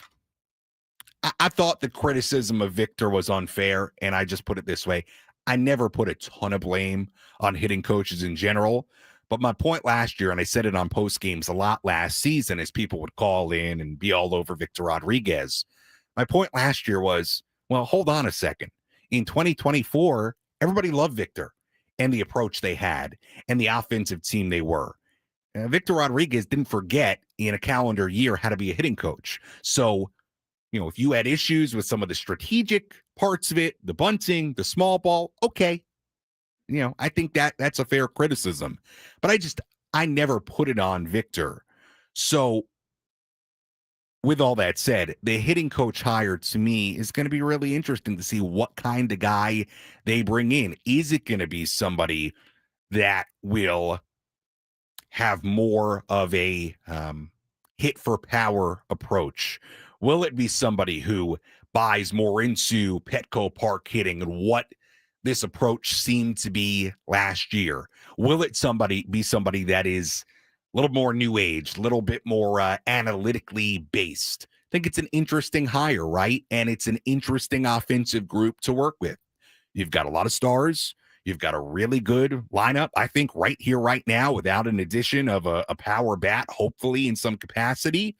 So that's going to be interesting to see who the hitting coach is. The other part of I think the Craig Stammen hire that is interesting as he got introduced and you hear him talk is, of course, just how he manages through these relationships. Look, I think Craig is going to demand immediate respect inside that clubhouse. Guys like him. He talked about it, has relationships with the star players on this team. Manny Machado being a prime example. He talked about that. But how Craig navigates those relationships through the ups and downs of a season, through losing streaks, through tough decisions and conversations, That's probably going to be a large part of what makes Craig Stammen a successful manager or not. I mean, wins and losses are going to be the ultimate thing, but how he's able to navigate those relationships that he had as a player, I think it's going to be a major, major part of this. How he balances being a friend of the players, being somebody players like, being a player's manager, but also having the ability to be their boss, to have a tough conversation with them. And look, it's hard to say how he will treat that because we've never seen it. But, and I said this at the time, do I think Craig Stammen has all the things, all the qualities to be a great hire? I do. I think he's well respected. He's likable. Good man. I mean, I've never heard anybody say a bad word about Craig Stammen. He's obviously got baseball knowledge. He has the cachet of being a longtime major leaguer. It's unique because he was a reliever. He's got relationships inside that clubhouse. But there's a lot for him to navigate. There is. There will be certainly ups and downs, right? A lot to navigate. Never been a manager at any level. You would imagine having a coaching staff that he can lean on will be important. And he said as much at his press conference. He said as much when he talked with Tony one-on-one afterwards. I think he understands that. I didn't get the sense hearing Craig Stammen. I did not get the sense that, he believes he's waltzing in and showing up and knowing how to do every part of the job. To me, he came across as somebody who understands this is going to be a learning process for him. And I would imagine having some guys on his coaching staff who have been there, done that from a managerial sense, I would imagine that could be important. It is very well possible that with Craig Stammen, that as fans, you grow through some of the, or I should say, you go through some of the growing pains with them, right? There may be growing pains for Craig Stammen. There may be some moments where there's a little first-time manager energy scenario. Maybe you disagree with something. But in the big picture of an 162-game season, in the relationship part of it, to me, Craig appears to have everything you would want. I said it at the time. If somebody told you that Craig Stammen from the outset was part of this process, I don't think anybody would have been surprised, because Craig has been that kind of guy. He's been that kind of player. He's been somebody that I think you could look at in his playing career and say, yeah, that guy would make a lot of sense as a manager. I could see it. It wasn't so much the person as it was the timing and the surprise that it was him. That, to me, was the really surprising part of it. But the surprise was not that it was Craig Stammen. It was that it came out of left field, and it was a name that had not been thrown around. It was a name that had not been reported on. So we'll see. Ultimately, Craig's going to get judged on the wins and the losses. He's going to inherit what I think should be a very, very solid team in 2026. We talked about it already. Padres have a lot of work to do, especially as far as the starting rotation. But is Craig going to have a chance here in year one to do some really, really good things right off the bat? Yeah, absolutely. And beyond anything, beyond relationships, beyond the quality of guy, what is he strategically? I think we all had questions last year about some of the strategies the Padres used, especially from an offensive standpoint. You want to talk about approach and the lack of power and blame that on a strategy part of it. I can believe that. I don't know how much that was a part of it, but I can buy that a little bit. But certainly from a small ball standpoint and all the bunting, things like that, we're going to see how Craig manages. We're going to see if he believes in those same philosophies. I don't know that he does. I don't know that he doesn't. But that's ultimately what Craig is going to be judged on. Things like, is he laying down sack bunts, or his players laying down sack bunts? How does he manage a bullpen? Does he give a starting pitcher a long leash? These are the things that he's going to get judged on day in, day out. And because he's never done it, and because we didn't really hear about that, because no fault of his, he wasn't really asked about it, and why would he be on day one? But we really don't know those answers yet from Craig Stammen, right? We don't know what kind of strategic manager he's going to be. I can say with confidence right now, he's going to be a very well-respected, likable baseball man inside that dugout. But from a strategy standpoint, from managing the bullpen standpoint, from a dealing with adversity, losses, post-game media availabilities, things like that, we're going to find out as we go. But I do think it has all the potential to be a great hire at the end of the day for the Padres, and I understand why they did it. And I do believe in Craig Stammen. I've seen that from him. I do believe in Craig Stammen, and we will see in 2026 on opening day and beyond how the Craig Stammen era unfolds. All right, we'll continue more Padres talk when we come back. Again, AJ Cassavell will join us 12:40 p.m. Darnay Tripp, NBC 7 will join us at 1:40. Much more to do on a Monday here on San Diego's #1 sports station, 97.3 The Fan.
This hour on 97.3 The Fan is brought to you by IHOP, introducing the IHOP Value Menu, where all your breakfast faves are just $6 each every day. Where else can you get a big, filling, sit-down breakfast for only $6? Go to your happy plates with the $6 IHOP Value Menu, available every day at IHOP, $7 in some locations. That sounds good. I love when you go to IHOP, you get a stack of pancakes. They got those syrups. Side of the table, you just drench it in the syrup, maybe a little blueberry syrup. I think they got like pecan, however you say it, syrup. Now I want to go to IHOP for a little late lunch. That is one difficult part that I've learned whenever I fill in here on the 10 to 2. Very odd mealtime scenario. What are you going to do? What am I going to eat lunch at 2:30? Got to play softball tonight. Want to eat dinner before that. We got big time softball playoff matchup tonight. Nice. In Pacific Beach. So yes, that's on the agenda tonight. But yes, that's what's going on. Sam Levitt with you, filling in for Braden Surprenant until 2 p.m. And from what I understand, Frank Marchese has a sports thread for us here in the 11 a.m. hour. Frank. Yep. The one that's always blowing up with the biggest sports takes, debates, and breaking news. You got barbecue back there, and you didn't invite me? Yeah, we've got that too. Welcome to the Sports Thread, where we break down the top 5 stories in sports, just like you would with your crew. Oh, no! Disaster! What a bad idea! No filters, no silence, just real talk. Brought to you by QC Kinetics. Stop sitting on the sidelines. QC Kinetics gets you back in the game without surgery. To learn how, visit QCkinetics.com. All righty. So let's get this started here with Number 1. college football rankings. College football rankings came out today. Ohio State, Indiana, Texas A&M. Boy, they had a scare on Saturday, did Texas A&M. They remain 1, 2, and 3. Georgia, with their win over Texas, goes up to number 4. Ole Miss goes up to number 5. Alabama, with their loss to Oklahoma. Oklahoma goes up to number 8. Alabama goes down from 4 to 10. Texas going from 10 to 17. They're 7 and 3. They should not be ranked. Teams that were that lost, that are now out of the rankings: Louisville, Cincinnati, Pitt, and South Florida. They have been replaced by North Texas, Missouri, Tulane, and Houston. San Diego State still getting 12 votes in the AP rankings, coming off of that win against Boise State this weekend. All right, there we go. A lot of movement. I did. Who Texas A&M play? South Carolina. Yeah, South Carolina. But South Carolina had a big lead, right? It was like 27 to 3.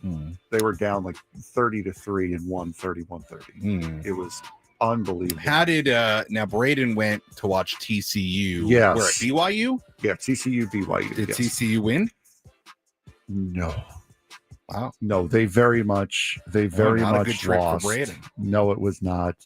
They lost 44 to 13. So that did not go well. What is Michigan ranked now? Michigan is not ranked. Ooh. They They're in are the top 25 though. Yeah, they're right? not ranked. Yeah, they're not. Sorry, 18. There's 18. Sorry, my bad. After a 24-22 win over my Northwestern Wildcats. Yeah. 24-22? Yeah. Northwestern almost beat them. Is that scoreagami? I don't know. That's weird score. That's a tight game for a team like Michigan to be playing. Hey, watch it. Northwestern's not good. Cats are dangerous. They're not good. Let's be. Look, I don't have. I've been way off college football this year for the most part. I don't have many thoughts on this, but tune in tomorrow to Braden. He'll have more. We got plenty of that coming tomorrow. Number 2.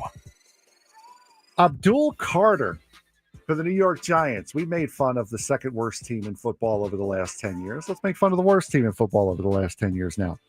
Abdul Carter was benched for the New York Giants for the opening series because the rookie was asleep at the facility in East Rutherford, New Jersey, and missed a recent walkthrough.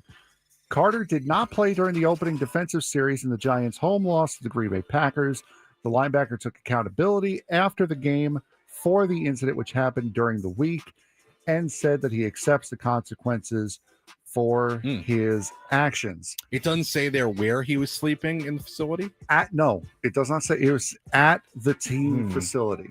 So yeah, with the hundreds of people that are at the team facility, no one thought, let's wake this kid up.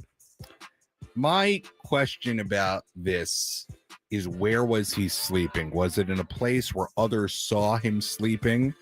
Teammates saw him sleeping and deliberately elected not to wake him up? Because if that's the case, then I think you actually have a bigger issue. He said on today, he responded to a social media post sharing the Athletics report that he was sleeping.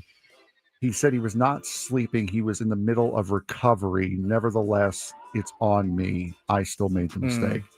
So apparently...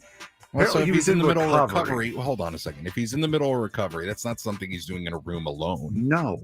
So nobody tells him, hey, we have a walkthrough right now?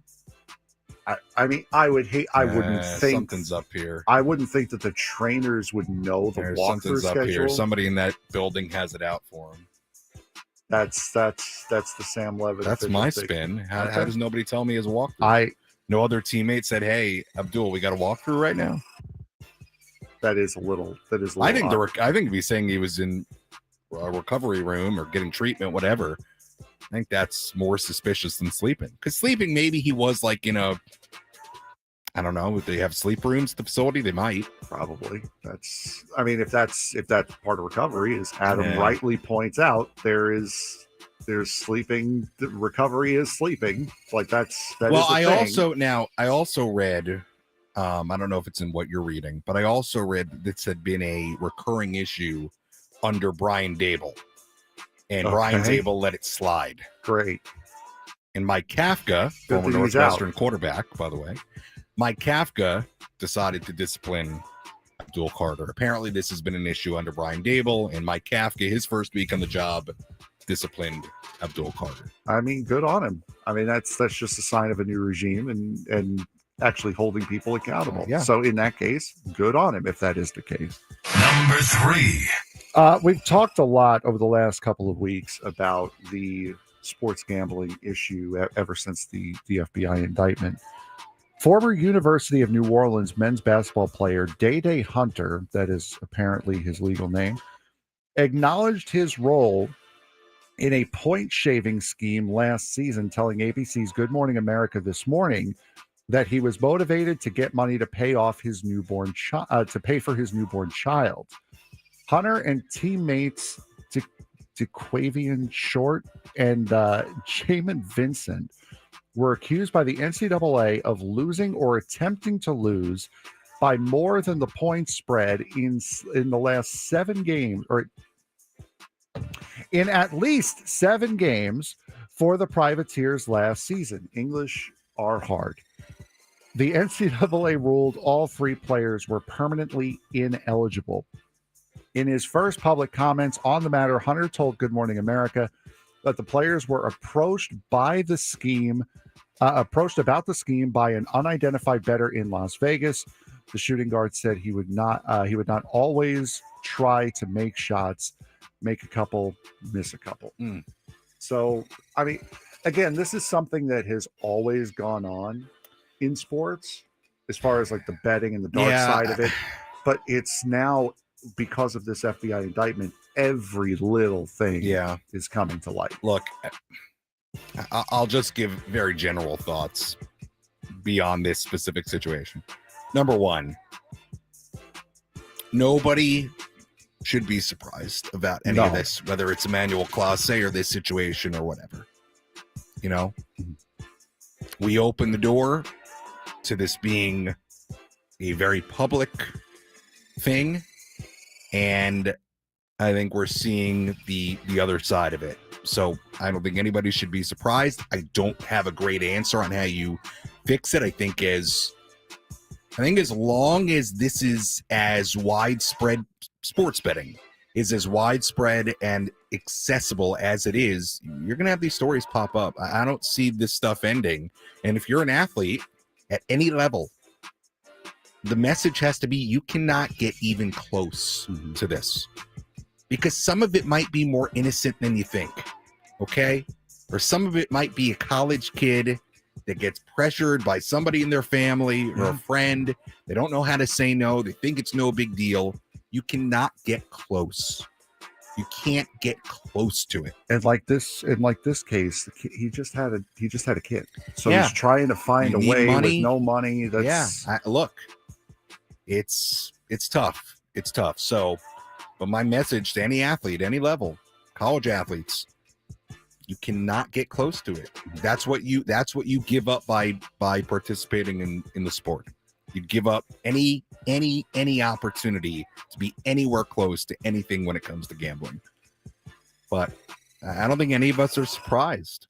It's also worth noting that making gambling legal the way it has been has brought a lot of these issues to light, because the safeguards against this stuff are catching it. That's why this is coming out. The flip side of it is, and you have to wonder it, the flip side of all of this is, if we only know about this kind of stuff now because there's more regulation that, these sports gambling companies, the apps, whatever it might be, these organizations, the safeguards, as you said, are catching it.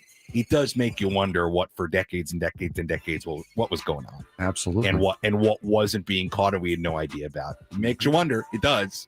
But, the thing is, I think we all sort of knew there was some sort of underbelly there in the sports world, but nobody paid attention or really thought about it. So, and now just everything is coming out. Yep. Number 4. Big news out of Cooperstown today. How about that? We now have an official Hall of Fame ballot. Cole Hamels, Ryan Braun, and Matt Kemp are among the 12 newcomers to the Baseball Hall of Fame ballot released earlier today. Carlos Beltran heads 15 holdovers after falling 19 votes shy of the ballot last year. Howie Kendrick, Daniel Murphy, and Rick Porcello are also among the first-time eligibles, joined by Shin-Soo Choo, Edwin Encarnacion, Gio Gonzalez, Alex Gordon, Nick Markakis, and Hunter Pence. Beltran received 277 of 394 votes for 70.3% in the 2025 balloting, when Ichiro, CC Sabathia, and Billy Wagner were elected. 9-time All-Star Beltran hit 279. He received 46.5. There's the dyslexia kicking in. Support on his first ballot in 2023. That rose to 57.1% in his second year. Beltran's the only player cited in 2020 for colluding with the Astros. Other holdovers include Alex Rodriguez, Manny Ramirez, Andrew Jones, Chase Utley, Andy Pettit, Felix Hernandez, Bobby Abreu, Jimmy Rollins, Omar Vizquel, Dustin Pedroia, Mark Burley, Francisco Rodriguez, David Wright, and Torrey Hunter. So of the new names, who do you think has the best chance of getting in on the first ballot? Where's the new name list here? Cole Hamels, in front of me. Cole Hamels, Ryan Braun, Matt Kemp, Howie Kendrick, Daniel Murphy, Rick Porcello, Shin-Soo Choo, Edwin Encarnacion, Gio Gonzalez, Alex Gordon, Nick Markakis, Hunter Pence. Those are the newcomers. Look, I'd have to dive into Hamels and Pence more. On my initial gut reaction, without looking at any numbers, is no to all those. Getting in on the first ballot, or just getting in, period? Maybe getting in, period. I would say Cole Hamels a whole. I have to look at it. I would harder say than I ever have. I would say Cole Hamels and Hunter Pence probably. Well, that's what I said. In. I mentioned Hamels and Pence in particular that I've got to look at. It was. I could see Matt Kemp getting in eventually. Is Hunter Pence a Hall of Famer? He's a good player. I didn't. I mean, me personally, I didn't think that Mike Messina. Let me be very, very clear, because I don't want to get anybody mad. This is my gut. I have not looked at a thing. My gut, based on what my gut's telling me, just hearing their name. I I didn't think Mike Mussina and Scott Rowland were good enough to be in the Hall of Fame. So Yeah, well, I could Scott Rowland's- see, yeah. I could see Cole Hamels and Hunter Pence getting in eventually. I could also see Matt Kemp getting in eventually. Really? I can't see Ryan Braun Hall of getting in. Fame? I can't see Ryan Braun getting in because of the steroid thing. I can't see that. But those are the only three out of that list of newcomers. Like Daniel Murphy's claim to fame is the 2015 postseason. That's it. That's all he's got. In the break, I'm going to look at Hamels and Pence in particular, give you a final verdict. But my initial reaction is no to all those. I don't see any. Now, of I'm not those just guys. talking first ballot. My initial reaction is no to all those. Yeah. But I'm going to double check. Sorry, I forgot I was hosting here for a second. Yeah, all right, huh? what's next? I mean, I can 12 take p.m. over. hour. We're going to do some NFL headlines. We will talk more Padres in the 12 p.m. hour as well. We're going to also talk about a mischaracterization of Sam Levitt here on 97.3 The Fan.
San Diego, it's time to fire it up. From the beaches to the ballparks, from the Gaslamp to North County, no one knows America's finest city like he does. You can't just punt on a Manny Machado prime year. He's a fourth-generation San Diegan, born and raised in the heart of this community. Passionate, opinionated, and always bringing you the real talk on your teams, your city, and everything in between. Braden totally knows his stuff. He's ready for the next step. That guy is good. Live and local, it's the Braden Surprenant Show. But I think Braden's one of the up-and-coming young stars in the media game in San Diego. Now, here's your host, Braden Surprenant. Noon hour here on 97.3 The Fan. Sam Levitt with you, filling in for Braden on this Monday morning, taking you up. Well, not Monday morning anymore. Now it's Monday afternoon, taking you up until 2 p.m. here on 97.3 The Fan when we flip things over to Gwyn and Chris. Remember to listen at 1 p.m. for us to announce today's biggest fan for a chance to qualify for a night in our Odyssey suite at a future Padres game with all of the fan staff. I'll even make an appearance. Register your name at 97.3thefan, sd.com/biggest fan in order to potentially have your name called. A lot of good stuff still to come on the program until 2 p.m. We'll be joined by AJ Cassavell, Padres beat reporter for MLB.com at 12:40. Darnay Tripp of NBC 7 will join us at 1:40. We'll continue to talk Padres, get to a little NFL headlines as well coming up here, and continue to break things down. I did want to just, I saw this in the chat here. So I just wanted to make sure that I didn't miss something. We have somebody in the chat here. I don't like calling people out, so I won't say the name. Not only does Sammy not know college football, but clearly has no clue on why these gambling cases are coming to light and how gambling being legal has actually helped that happen. It's not the opposite. Frank, am I wrong, or did we essentially say that? I said that explicitly, that the legalization of gambling has brought these cases to the limelight. Yes. I felt like we made that point. I said that word for word, actually. So there we go. I thought we had said it. I just want to defend myself. I'll be honest with you. Pre and post game, I don't dive into the chat much. I encourage the comments. I will dive in there sometimes, but I don't go out of my way to respond to any criticism, I would say. And I get some from time to time. But hey, I'm much more relaxed here on the 10 to 2.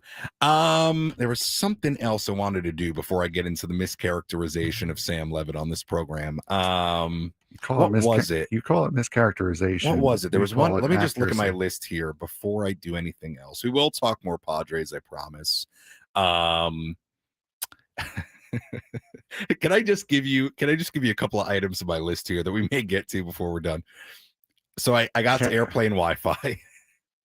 I've got diners, drive-ins, and dives on the list here. Guy Fieri. I had some thoughts about that. Okay, We haven't talked about Josh Naylor re-signing with the Mariners. I do want to touch on that. Hold on, time out. I also want to explain why the voters got it wrong as far as the Cal Raleigh, Aaron Judge, American League MVP debate. Oh, I know what I wanted to get to before I get to the mischaracterization of Sam Levitt. I took a quick look at the newcomers on the Hall of Fame ballot, the ones that stand out: Cole Hamels, Hunter Pence, Ryan Braun, Matt Kemp. At a quick glance, at just looking a tiny little bit deeper, I'm a no on all these guys. As far as Hall of Fame, I don't see it. I mean, Cole Hamels, 3.43 career ERA. Again, I'm very quickly looking. 4-time All-Star, 163 wins. Hunter Pence, 279 career hitter, 244 career home runs. Ryan Braun, actually hit over 350 as far as home runs. He has the best numbers at any of these guys, 296. Again, I'm very quickly looking here. Matt Kemp, no. Same thing. I mean, to me, none of these guys are Hall of Famers. He was a part of the Mitchell Report, was he not, Braun? Who?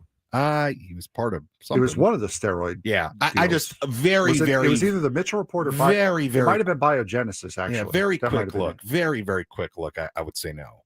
I might be off, but that's a very, very quick look based on gut reaction and just very quick look at a Baseball Reference page to refresh my memory. All right, let's get to, because we have a little time here, the mischaracterization of Sam Levitt. So why do I say the mischaracterization of Sam Levitt? The assault on my character on this program. I was alerted to a conversation that was had here at some point last week about how apparently I take a lot of trips. Yeah. Now, I would like to lay this out for everybody. Number one, since the baseball season ended, first week of October, I have been out of San Diego twice. 1 week at home in New York, seeing my parents. That's where my parents are. 1 week in Hawaii. And it's been 5-ish weeks of off season. I mean, that does not seem excessive to me, especially when you consider, and this is the main part. I work, and I want to make something very clear. This is not a complaint. I know when I came here to San Diego, the 97.3 The Fan. The complaining happens off air. Okay. I knew exactly what I was getting into. Exactly. I want to make this very clear. This is not a complaint. I'm just giving you the reality. From the first day of spring training until when the Padres are done, hopefully one day it's hoisting a World Series trophy, but until whenever they're done, they play, they have an active day at spring training, I work. Unless you have a wedding to go to or something. Well, hold on. There have been a couple of scenarios in my 4 seasons where I've had specific weddings. I've missed a lot of weddings, but specific weddings where I've missed a couple of games for. That is true. But I think I could now, I've got sick a couple of times, but I still think even with that, I could count on, in 4 seasons, I could count on 2 hands the amount of games I've missed. I'm on every day from early February to whenever they're done. So let's count it. February, March, April, May, June, July, August, September, October. It's an 8 to 9 month period. Again, not a complaint. I signed up for it. I love baseball season. I know what I'm doing.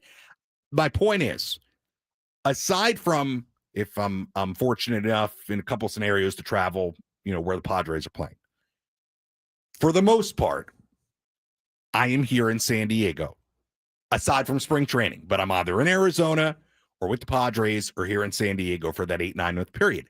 I do not go on any trips. I work every weekend day, that entire stretch. Padres are off, I'm off. That's it.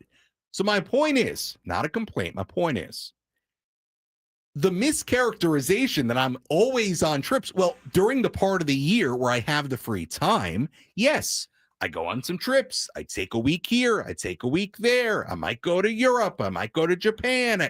Yes, I take some time.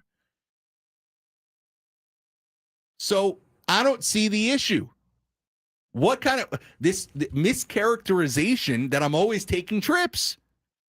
8-9 months out of the year, I don't go anywhere. And that's what I had. And that's what I had a problem with on this program. You go to Petco Park all the time. Yeah, go there. But I mean, this is my time of year to take a trip. I mean, go. You've been to New York. Heaven forbid, seems like a guy wants to take a trip. It seems like every other week you're going to New York during the off season. I've been once. It's been no. Okay, a couple of times each off season. I think I've been twice. But here's the thing. And now Hawaii. My parents live in New York. Usually go skiing. You're usually up in Colorado. But again, come on. But again, this is my time of year to go because from February to October, I don't go anywhere. Can you give us a good recommendation for a ski lodge in Aspen? I don't do Aspen. I could give you Breckenridge and Vail. I could give you Park City. But I mean, heaven forbid a guy take a little time to enjoy himself. Take some time off. Yes, during the off season, do I go some places? Yes. I remember this time. The rest of the year, I don't go anywhere. I remember people are taking vacations left and right. They're going to the lake for July 4th. They're going here for Memorial Day. They're going here for Labor Day. I don't do any of that. I remember this time last year, like you did half of our Wednesday night shows from New York, from your mother's kitchen. I did some. No, it was like half of them. It was a compromise we made in order, that I could do it. Would let me. Are you doing that Wednesday show this year? Because I don't know. I'm not putting words in your mouth. I'm not putting thoughts. I just talked about it. Okay, that's maybe fine. Now he's gonna remember. Maybe. I mean, honestly, but like, here's the thing. To be totally honest, like from a Padres. Adam's already in the chat. From a Padres roster standpoint, there hasn't been a ton to talk about. So I heard this entire conversation about all these trips. I'm like, yes, in the off season. But here's the thing, and Adam can back me up on this, and he's listening. Hey, anytime Adam needs something, for the most part, I'm there to do it. I'm available to him. We'll do winter meetings. What about a 2-hour show on Wednesday night? Maybe. I mean, we haven't talked about it, so I don't know. Maybe we'll start it at the winter meetings. I don't know. I don't know. Adam, to be honest with you, Adam has weirdly not been all over me about it. So, if he's not all over me about it, I mean, he might be now. Yeah, maybe. So anyway, I just wanted to address this reputation I have for going on all these trips. I mean, look, you live a lavish lifestyle. 9 months of the year, I don't go anywhere. Champagne Sammy. But during the off season, Champagne Sammy. There's a reason why. Do I like to go on a trip? Do I like to go ski? Yeah, I do. Champagne Sam. There's a reason why.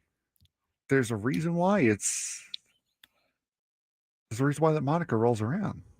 Just first class, going to New York, going to Hawaii, going to Colorado, going to Wyoming, going wherever, going to Texas, going back to I wherever. haven't been to Texas in a long time. Going back to Chicago. Yes. Well, I was just there for the wild card series. You were just there. Oh, you were just there. No, I was with the Padres. But actually, I have a wedding that I might go to. There, there it is. Well, there's another vacation for Sam Levitt. By the way, condolences on Sister Jean. By the way, that was a big. That one. was sad. That was sad. I have a great great photo with Sister Jean. I think there's a bobblehead of her back there somewhere. Yeah, amazing life, really. I have a great photo of Sister Jean. I loved working at Loyola. What was I going to say? Oh, just one other note on this. It is funny because I have winter meetings coming up in Orlando. That's the 7th to the 10th. And another trip. I actually had to change. We originally had booked the flight San Diego to Orlando and back. And then I got a B-list invite to a wedding of a friend of mine. but there's like specific reasons why I'm going to the wedding. Okay. Some of my friends are there. We've been talking about it. We were hoping I would somehow get an invite to this wedding of somebody I went to high school with. You were hoping you got an invite to a wedding. That is probably the first time. We changed the flights to go from San Diego to Philadelphia to Orlando and back. You got to go to Philly. Oh. Yeah. Well, actually, I'm going to go to New York, and then I'm going to drive down to Philly with my friend the next day. So, yes, I'm even having to maneuver my work trip around my other trips. Anyway, now that can you tell me what time I should go to break out here? B-list. The brother said a B-list invite. We can go to break now. If you right want. now? Yeah, we can. Okay, let's do that. When we come back, Frank, what should we get into? We can run it for another 2 minutes if you want. I got these NFL headlines. I do want to talk about Fernando Tatis Jr. We got AJ at 12:40. You know what? This is what we're gonna do. We're going to come back. I want to get to this Fernando stuff because I wrote some of this stuff out. I have a little Fernando Tatis Jr. segment here. AJ Cassavell at 12:40. We'll talk more Padres. 1 p.m. we'll reset it. Maybe we'll do some of this NFL stuff, and we'll wrap up with some whatever in Darnay Tripp in the 1 p.m. hour. San Diego's #1 sports station. We will get back to the sports talk after this.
Back here on 97.3 The Fan, 12:20 on a Monday. Sam Levitt with you, filling in for Braden Surprenant. This holiday season, too many San Diegans will go hungry. Join 97.3 The Fan and support the San Diego Food Bank. Donate food directly online through our Odyssey San Diego Food Fund, where every donation helps feed local families. Go to 973thefansd.com/food fund and give today. And a reminder for you, all guests on 97.3 The Fan, join us on the David P. Shapiro Fan Hotline. David P. Shapiro, criminal defense attorneys helping good people regain control of their future when charged with a crime since 2010. Visit davidpshapirolaw.com. We'll be joined by AJ Cassavell, talk about a number of different Padres topics at 12:40 p.m. So that's coming your way in about 20 minutes. Before we do that, wanted to talk about Fernando Tatis Jr. because I thought it was really, really interesting when the NL MVP voting came out. Shohei Ohtani won the MVP. You go down by the points, and you might know, you might not know, players get points for a first place vote, a second place vote, a third place vote, a fourth place, fifth, sixth, seventh, eighth, ninth, 10th, and so on. They tabulate those points, and whoever has the most points out of the voters, or out of the players, I should say, wins MVP. Shohei Ohtani won it convincingly. Kyle Schwarber was second, Juan Soto third. The rest of the list, Geraldo Perdomo, Trey Turner fifth, Paul Skeens sixth, Corbin Carroll seventh, and the Padres' Fernando Tatis Jr. was eighth on the list. So Fernando finishing eighth in MVP voting in 2025. Fernando also winning his second Platinum Glove award in 2025. The reason I wanted to take at least a segment today to talk about Fernando is this. If you would have not kept track of the stats and just watched his season, I think a lot of fans would say it was an underwhelming season for Fernando Tatis Jr. But here's the thing. The guy put up 6 WAR. The guy finished 8th in NL MVP voting. He played 155 games. By far and away, it was the healthiest, most consistent season from an getting on the field standpoint that Fernando Tatis Jr. has had in his career. He had a 6 WAR season. That's really, really, really good. Okay, Fernando, by the metrics, was a really, really, really good player. Had a great season. You look at the power numbers, 25 home runs, 71 RBIs, 27 doubles.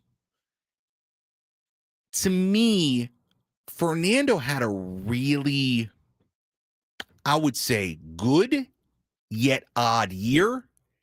And the Padres need him, in my opinion, for him to have a different year in 2026 to be the most impactful version of Fernando Tatis Jr. I think you can really look at it and break it down like this.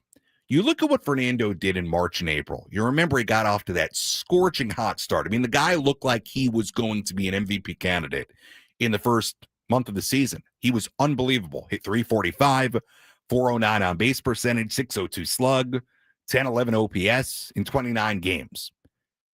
May through September, much larger sample, 249, 358 on base percentage, 410 slug, 768 OPS in 126 games, 17 home runs the rest of the way. After, again, he hit, what was it? He hit 8 in the first 29 and 17 in the final 126 games. And if you recall, if you watched it, there were long, long stretches of last year where Fernando struggled, where Fernando was not, it didn't feel like he was a major part of the offense. Now, you look at Fernando's year, his on-base percentage, 368. He walked by far and away the most of his career at 89 walks. He also played the most he's ever played in his career.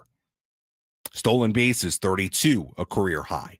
There was a lot of good, and the defense, goes without saying, was tremendous. Tremendous.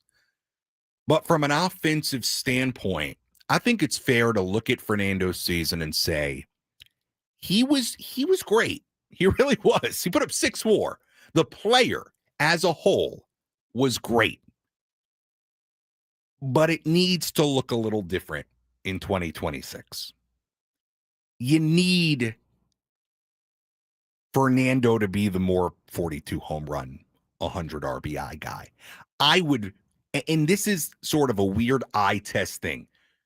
A lot of you listening out there, you watched every game of last season. There were stretches where Fernando did not feel super impactful. That's the word I would use for 2026 for Fernando. Impact. The home runs. Hey, 25 home runs for Fernando, to me, that's low. I'm not saying he's got to hit 40, but can you get 30-something? Can you get 35? To me, I would take less walks and more home runs. I would take less stolen bases and more home runs. You're looking for the 2021 version of Fernando where he felt day in, day out from an offensive standpoint so impactful. So to me, it's that classic scenario of 2 things can be true at once. You need more from Fernando. I think you want him to be more of a run producer, power producer, but also acknowledge that even in a very different looking season for him, the guy was still really, really good. And it speaks to the unbelievable talent that he is. He had a really, really good year, and his defense plays a part in it. But I'll tell you what, I take a little less stellar defense for some more home runs. I could live with just a Gold Glove season and not a Platinum Glove season if you hit 35 to 40 home runs. So it'll be a fascinating year for Fernando. In a lot of ways, he had a great year. In other ways, when you look at 25 home runs, 71 RBIs, I think when the Padres signed him to the long-term deal, when he first came up, when he was having that unbelievable run in 2021, I don't know that they viewed him as a 25 home run, 71 RBI guy. I don't think they did. I think they viewed him as a 35 home run, 110 RBI guy. Personally, I would trade out some of the defense and some of the walks for more power and more run production. I would. You still want him to steal bases, but the conversation really sparked in my head when I looked at the MVP voting, because you're looking at it and I don't know, day to day, did it feel like Fernando was, an MVP caliber player? I don't think so. Not last year. Do I think he has the talent to do that? Yeah. Do I think he was that last year? No. And again, he finished 8th. It's not like he finished 2nd. But it just kind of reminded me, even at a year where it felt like he was just not nearly at his best, not nearly at his most impactful, guy was still really, really good. It's really, really good. You just need that little bit more from Fernando. They're really good to just beyond words great year. And the Padres are going to need it. Look, we talked about it a little bit earlier. You don't know how much there is to spend. You don't know what the payroll's going to be. They have a major, major, major need in that rotation. I said it earlier. I could make the argument right now that whatever money the Padres have to spend should go towards that rotation. Okay, because that's, I don't want to say dire, but you look at that rotation, and right here, right now, you've got Nick Pivetta, you've got Joe Musgrove. Joe's coming off the Tommy John, but I'm going to count on Joe as somebody I can trust. Randy, he's getting there. Can I pencil in? Can I put in pen that Randy's going to give you a really good year? Maybe, but to me, he's a really good 5th starter. It's not your 3.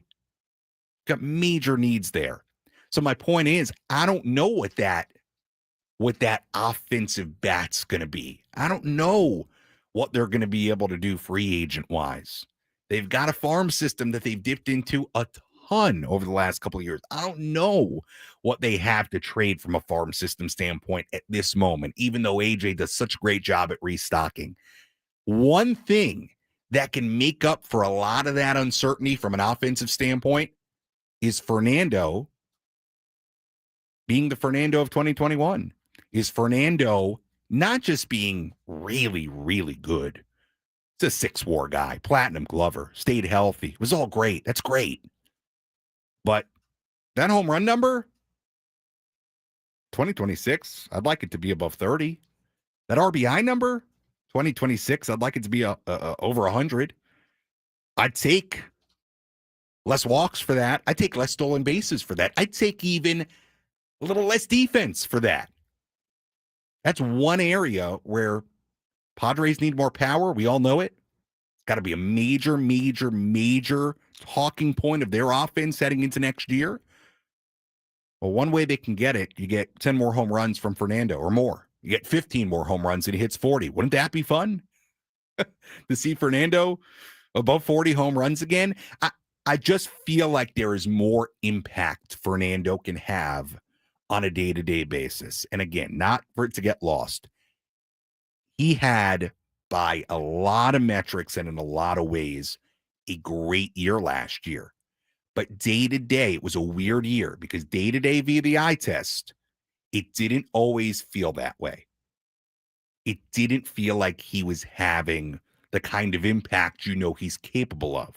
So when we talk about an increase in power in 2026, they need that. When you talk about maybe limited capability of adding another bat, I'll tell you, again, something that could go a long way is Fernando being the ultimate version of himself. And I don't know, do you feel like he was that last year? I don't. He had a really good year, but I don't. There were a lot of issues that Fernando had this year, and a lot of it was off the field stuff. He had the lawsuit. There were other things that he had going on, and it's really easy for someone in our position to say, leave it at the door, forget it. When you're out on that field, that's the only thing that matters. But as we said on the show throughout the year, that stuff weighs on you. Mm-hmm. That's all stuff that compiles and compounds on you throughout the course of a season, and it weighs you down. It does, as much as you try and as much as you want to just leave it off on the field. Leave it off the field. That's stuff that's going to affect you. There's a lot of questions I think you can have about that and how it impacted him. I will always go back to last year when he got hit on the arm in Pittsburgh. He was having such a great start to the season. Mm-hmm. He got hit. I think it was the first day of May or the last day of April. Had that big, the big welt. He was not the same after that. I don't know how you could look at that point and not think that he wasn't right for a while after that. And that was also the time where a lot more pitchers started to pitch him up and in, where he's the least comfortable. Whatever it is, my point is this. Fernando had a really, really nice year. Okay. He is so talented that even when you feel like he's not near the prime version of himself, he can be really good. But I just think there's so much more there still. And it's a compliment to Fernando from an impact standpoint. I want to watch Padres baseball next year and feel like Fernando, day in, day out, is maybe the best player on the planet. Yeah. He's got that capability. I want to feel like that. I want to watch him and say, this guy is the best player on the planet right now. I mean, he had that, again, a lot of the off the field issues. He lost his, quote unquote, lost his smile at one point during the season, where he's like, this just isn't hitting it right now for me. Yeah. So we'll see. I hope a lot of that is cleared up and that you can see the best of Fernando, because it's something but special. It's a compliment. Yeah. It's a compliment to him. He still had 6'4". He had a great year. Yeah. So again, when you talk about things that the Padres need in 2026, to me, that is actually towards the top of the list. You just need that Fernando, I think, would go such a long way for this team. All right, we'll be joined by AJ Cassavell. I'm going to ask AJ about Fernando and other Padres topics when we return right here on San Diego's #1 sports station, 97.3 The Fan.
This hour on 97.3 The Fan is brought to you by IHOP, introducing the IHOP value menu, where all your breakfast faves are just $6 each every day. Where else can you get a big, filling, sit-down breakfast for only $6? Go to your happy plates with the $6 IHOP value menu, available every day at IHOP, $7 in some locations. Sam Levitt with you here on 97.3 The Fan, filling in for Braden Surprenant on this Monday. And right now, we're very happy to be joined by the great AJ Cassavell, Padres beat reporter for MLB.com. All guests on 97.3 The Fan join us on the David P. Shapiro Fan Hotline. AJ, my friend, how are you? How's your offseason going?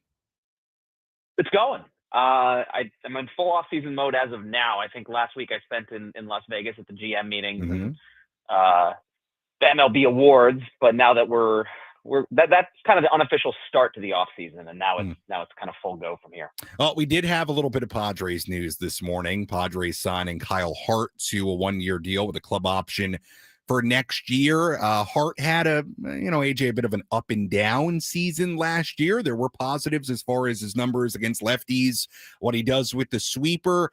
To you, what do you believe the Padres see in Kyle Hart and how they may plan to use him in 2026?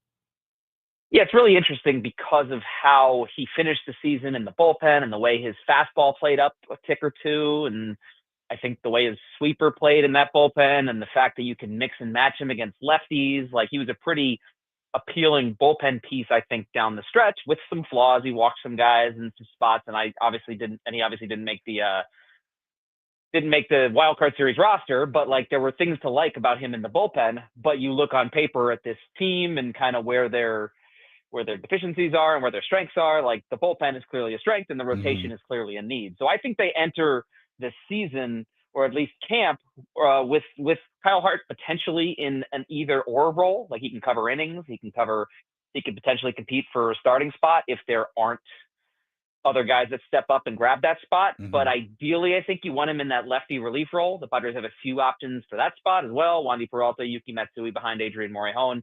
I think it's just another arm that they're intrigued by, that they like, that they obviously declined his option for his team option for, I think it was $5 million, but you can bring him back on a more affordable deal and just kind of see where you progress, because there were a lot of things to like down the stretch with Kyle Hart last season. Like I think he was really starting to build something, working in the bullpen with that fastball playing up, with the sweeper being effective, with his effectiveness against left-handers.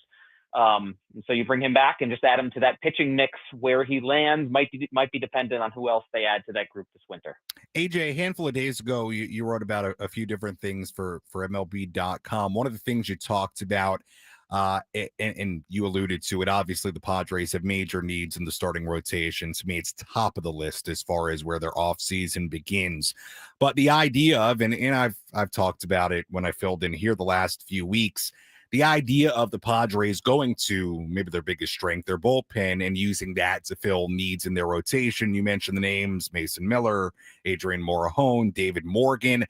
Look, I've got my own thoughts on some of the hesitancy I have about guys like Miller and Morejon transitioning into starting roles, considering how good they are as relievers and some of the health concerns. Your thoughts on what direction the Padres may go with those three names, Morgan, Miller, and Morejon in particular, and the idea that one of, if not multiple of those guys could be stretched out heading into spring training. Yeah, I think I share some of your hesitancies, because it's just such a strength of the Padres right now. And speaking with AJ Preller last week at the general managers meetings, he did too. He basically said, we don't want to have two mediocre units. We know our bullpen is excellent. Our bullpen needs to stay excellent while somehow finding a way to make the rotation as good as it can be. Like those hesitancies are real. The fact that you have gotten two of the best relief seasons in baseball last year from Morejon and Miller, like those are two guys that, like, it's no sure thing if they transition to the rotation that they will be as effective. Maybe their ceiling is a little higher because of the innings they would cover, but you already know that they're two of the best relievers in baseball in the bullpen right now. What I will say is the Padres are going to explore these decisions, and they're going to talk with the players themselves, kind of get a gauge for what the players want, because I think AJ Preller's gotten a pretty good track record of converting some guys. And one thing he said was that it, like, the player has to be fully on board to a move to the rotation for it to be successful. And so that makes obviously a ton of sense. the Padres do get the benefit of the doubt in making these decisions because of how well they've done in the past with finding relievers, finding kind of fringe guys who had pitched out of the bullpen. Look, Michael King had started with the Yankees, obviously, a few times, but they turned him into a front of the rotation starter. Seth Lugo wanted to be a starter. He transitioned into one of the best starters in baseball. Like they get some benefit of the doubt for identifying the right guys and turning them into rotation pieces, but they can't afford to get this one wrong because Morejon and Miller combined to make up maybe the two best pitchers in what might be the best bullpen in baseball. And the best bullpen in baseball, I would say, is the Padres' biggest strength and what could lead them to success in 2026. And you really don't want to you don't want to steal from a strength to address what you perceive to be a weakness when there's other avenues you can take to address that weakness. I think that I'm hesitant, like you probably are, for that reason. But I also know that like the Padres are discussing all of these things and understand all of these things and understand those risks. It's just going to be interesting to see what way they go. Yeah, no, I'm totally with you. I'm hesitant, but then I start looking at the rotation and, you start thinking about it and you're like, well, maybe it's something you try and you see how it goes coming out of spring training. We're joined by AJ Cassavell, Padres beat reporter for MLB.com. AJ, before you came on, I was talking about Fernando Tatis Jr. and sort of, I think, the fascinating season that Fernando had. He put up 6 WAR. He won a platinum glove. He played 155 games, which is no small feat considering his injury history. How do you characterize the season that Fernando had? The way I put it was he had a really, really, really nice year. There's a lot of good to take away from it, but you feel like there's more impact day to day from an offensive standpoint to be had for Fernando. How would you characterize what Fernando's season was? Yeah, basically just that, like really, really good, but not what he's capable of. I think it's interesting. Like there aren't many players in the world that are capable of like an 8 or a 9 WAR season. So if you get a 6 WAR season from someone, you're generally pretty pleased with that season. I think the Padres are pretty pleased with what they got from Tatis. He was excellent defensively. He had some stretches during the season where he showed what he could do offensively, but he didn't reach that ceiling that we know that he has. And so you look at that and you kind of look at some of the offensive struggles, or maybe not struggles, but just the lack of power that the Padres had. And there's going to be talk of how they address that externally, who they go out and sign in the offseason to help supplement that offseason. If you get the best version of Fernando Tatis Jr., I think that goes the longest way toward helping that offense, toward establishing that. I think what you want out of the Padres offense in 2026. And look, Tatis made some serious strides in his plate discipline and his ability to stay in the strike zone in 2025. If he can match that to his power potential, like this is a guy that could win the MVP next season. Yeah.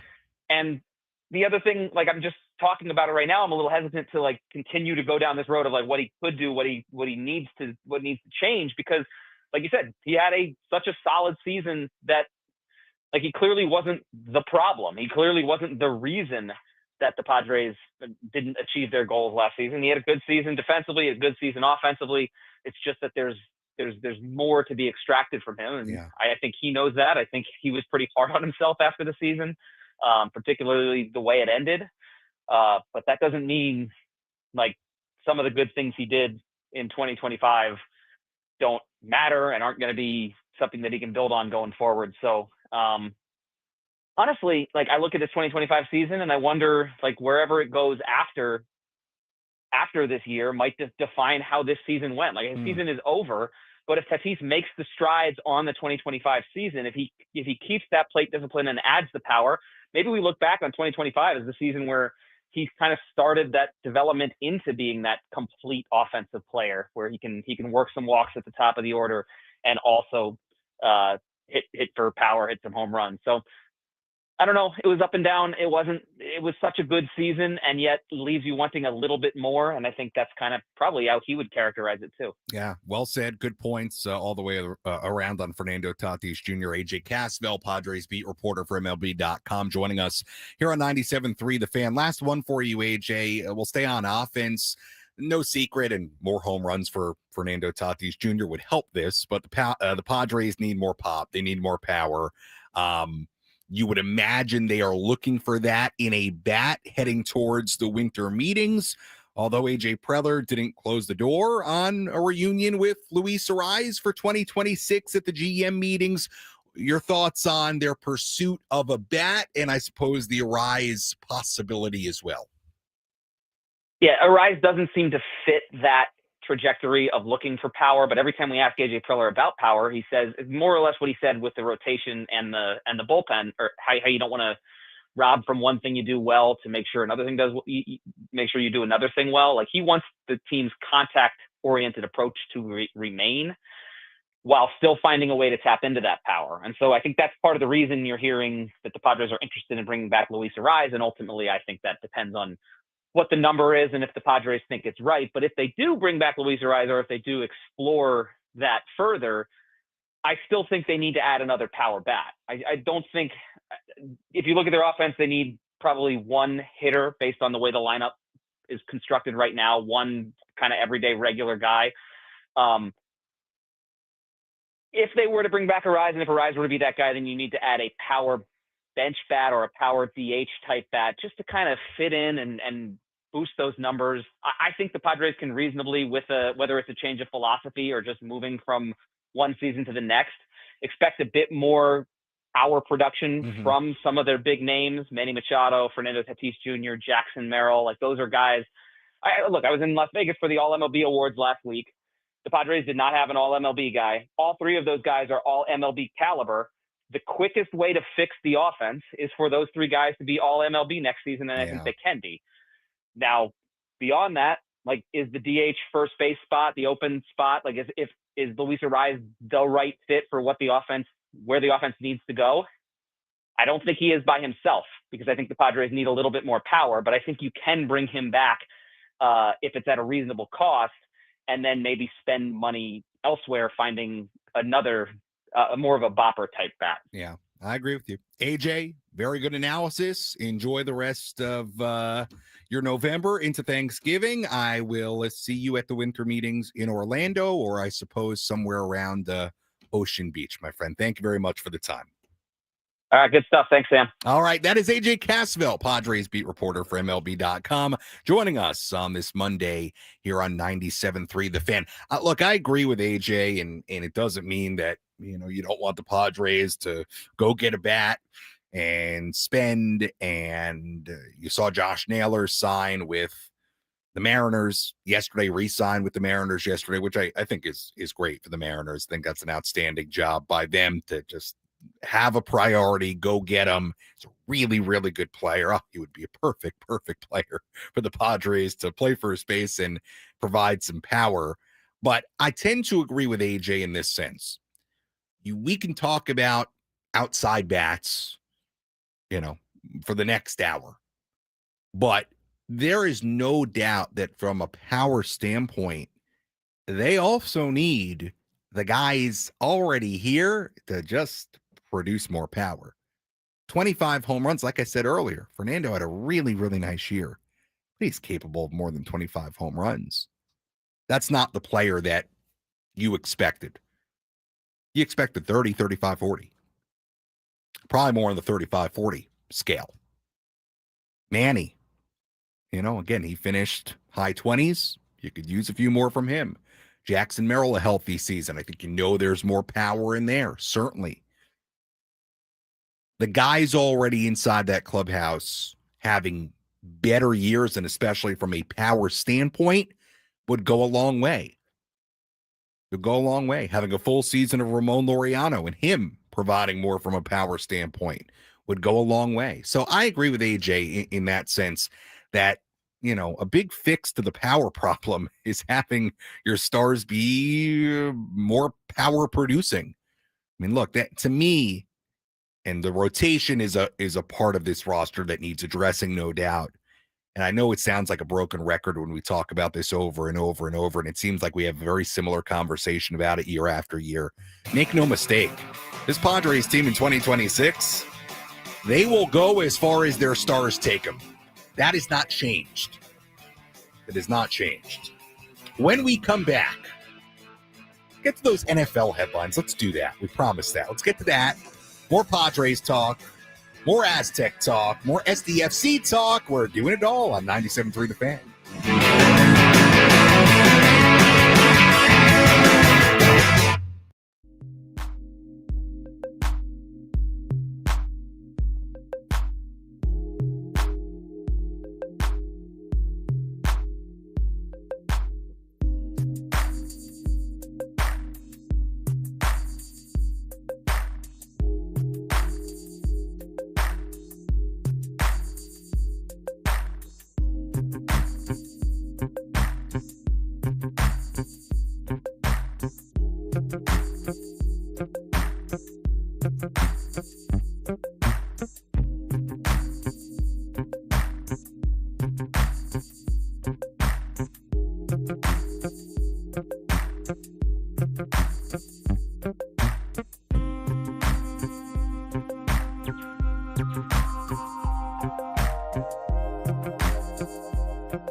1 p.m. here on 97.3 The Fan. Sam Levitt with you. You're inside our Odyssey studios. 1 hour to go until we flip things over to today's edition of Gwynn and Chris. Sam here filling in for Braden Surprenant on this Monday. Braden will be back with you tomorrow alongside our producer, Frank Marchese. We did not do the sports standoff today, the midday sports standoff today, but if we did, it would have been brought to you by Sammy Hagar. Returns to Las Vegas with his Best of All Worlds Las Vegas residency. Get ready to rock with your favorite hits from the Van Halen years, Sammy solo hits, and more only in Las Vegas this March 11th through 21st and September 18th through 26th at Dolby Live at Park MGM. Tickets on sale now at Ticketmaster.com. It is time, very exciting, it is time to announce our biggest fan potential qualifier for today. And again, you'll be qualified to win our grand prize, 20 tickets, or qualified for our grand prize, 20 tickets for you and all your friends for a night in our Odyssey suite at a Padres game with all of the 97.3 The Fan staff later this season. Today, we are looking for Carla Jermark in Carlsbad. Carla Jermark in Carlsbad. I'll say it one more time. Carla Jermark in Carlsbad. Carla, you have 10 minutes to call in. There's a new read for this. Okay. Just so congratulations to today's biggest fan, Carla Jermark in Carlsbad. Give us a call within the next 10 minutes at 833-288-0973, and you will qualify for our grand prize, 20 tickets for you and your friends for a night in our Odyssey suite at a Padres game with all the fan staff later on this season, catered by Spiro's Mediterranean Cuisine. Remember to register your name at 973thefansd.com/biggest fan. All right, there you go. Carla Jermark in Carlsbad. You have 10 minutes to call in. Hope to hear from you, Carla. Darnay Tripp of NBC 7 does a great job covering San Diego sports. All San Diego sports will join us at around 1:35. It was a busy NFL Sunday across the league. We've been teasing a little NFL talk for you, so let's get to it. Take you through some NFL headlines from yesterday. All right, let's begin with, how about the Chiefs? Struggling Chiefs. Kansas City 5-5 after losing to the Broncos yesterday. They've lost 2 in a row to AFC contenders Buffalo and Denver.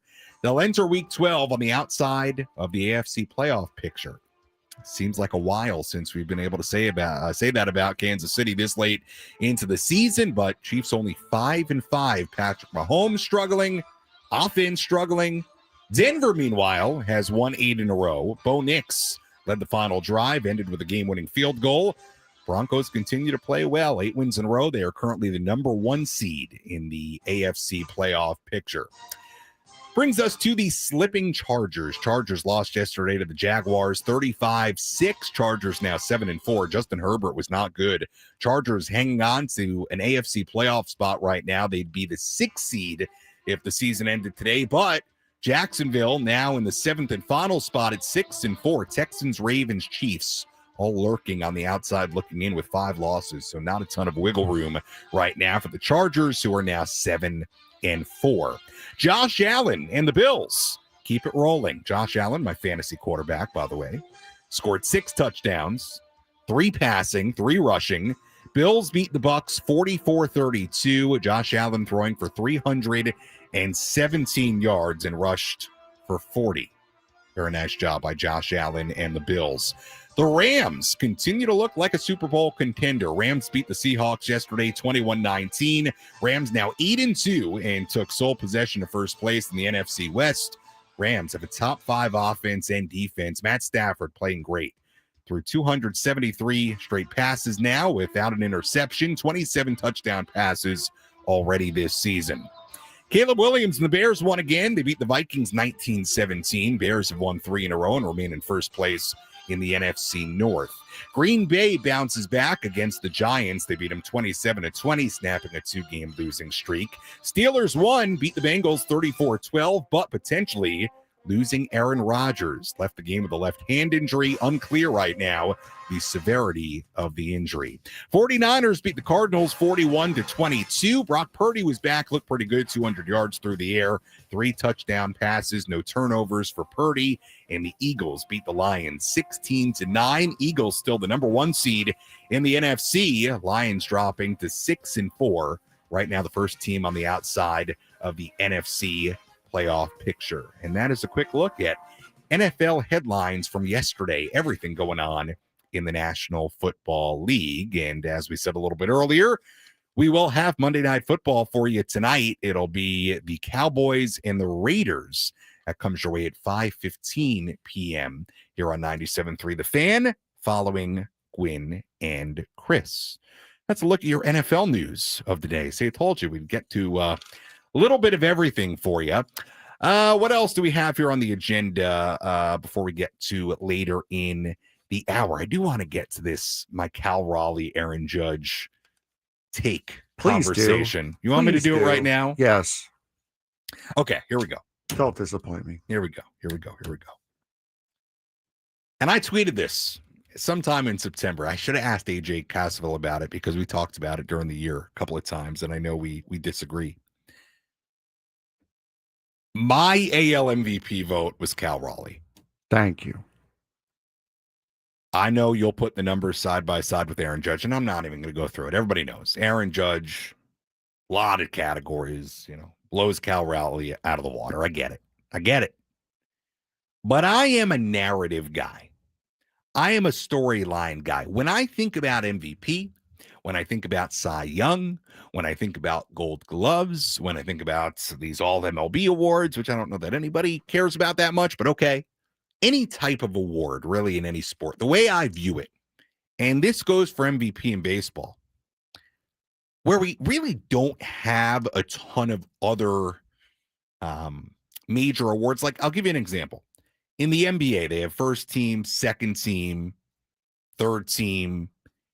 The first team, and the first team in the NBA is actually, I think, a really nice way to look at a year of the league and have it be kind of like a snapshot of what that year was, of who the best players were. And then you can look at second team, and there are a lot of great players on second team, third team, etc. That's how I think, and this is not an original thought for me, but that's how I think I agree that awards should be looked at. I should be able to look back in 50 years, 60 years. Somebody that wasn't alive in 2025 should be able to look back at the awards and get a snapshot of what the year was. Let me be very clear. Aaron Judge had an amazing season.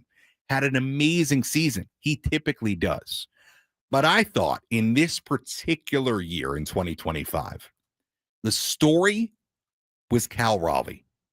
The story was what he did as a catcher. The story was what he did for a Mariners team that badly needed him to do it to get to where they went. 60 home runs, catching every day, handling a pitching staff. He's a good defensive catcher. To me, what he did as a catcher, something we have never seen before, that was the story from an AL MVP standpoint. Now, look, the other side of the argument is going to be this, and I've had people say this to me when we've had this conversation, is that it's dangerous to vote on storylines. You're going to look back in 10 years, 20 years and say, whoa, hold on.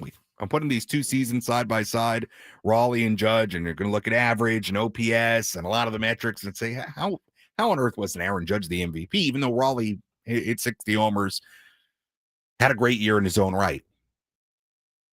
To me, what Cal Raleigh did from a catching standpoint, the year he had, to me, it was his year. I think it was that unique. And that's not to take away from Aaron Judge. Aaron Judge was MVP caliber, absolutely. But what Cal Raleigh did was so unique, was truly something we've never seen. to do what he did, to manage a pitching staff, the impact that he has day in, day out, to me spoke volumes, and to me was why I would have had him as my MVP. I understand the Judge argument. I understand where you could vote for Raleigh and in 20 years look back on it. And there are probably going to be people that would have looked back on the Cal Raleigh MVP pick had he had won and said, how on earth did that happen? It almost feels like it's just that kind of year and thing where you had to be there. You had to watch it. You had to understand the context in which it was happening. You had to understand the impact that a catcher with that type of power, having that type of offensive season, would have. To me, it was Cal Raleigh's year. I understand the Judge argument. There's no way to even argue against the Judge numbers argument. There's not. You'll look at it side by side, and Judge clearly, in all these different metrics, was the guy. To me, when you actually felt the season, watch the games, understand what Cal Raleigh was for that team, if you're using the word valuable to describe the award, if we're not picking the best offensive player, and you can have a problem with how the awards are laid out. We're not picking the best offensive player here. We're picking the most valuable player. And to me, Cal Raleigh, for his team and where they went, was the most valuable player. And that's why Cal Raleigh would have been my pick. I understand why he was an MVP, and unfortunately, we move along. And that was my point that I made on Friday. If Aaron Judge was not on the Yankees, would the Yankees have made the playoffs last year? I think so. Cal Raleigh, no. do they make the playoffs a little and win the division? No. So there you go. You take your most valuable player to the most valuable player in the league is the guy who, if you take them off of that team, is that team still doing what it did without that player there? And the answer to that clearly is Cal Raleigh made more of an impact to the Seattle Mariners season than Aaron Judge did to the Yankees. The Yankees would have made the postseason. They didn't win the division. They would have made the postseason. If Cal Raleigh did not do what he did, there is a very real likelihood that the Mariners do not make the trades at the deadline that they do.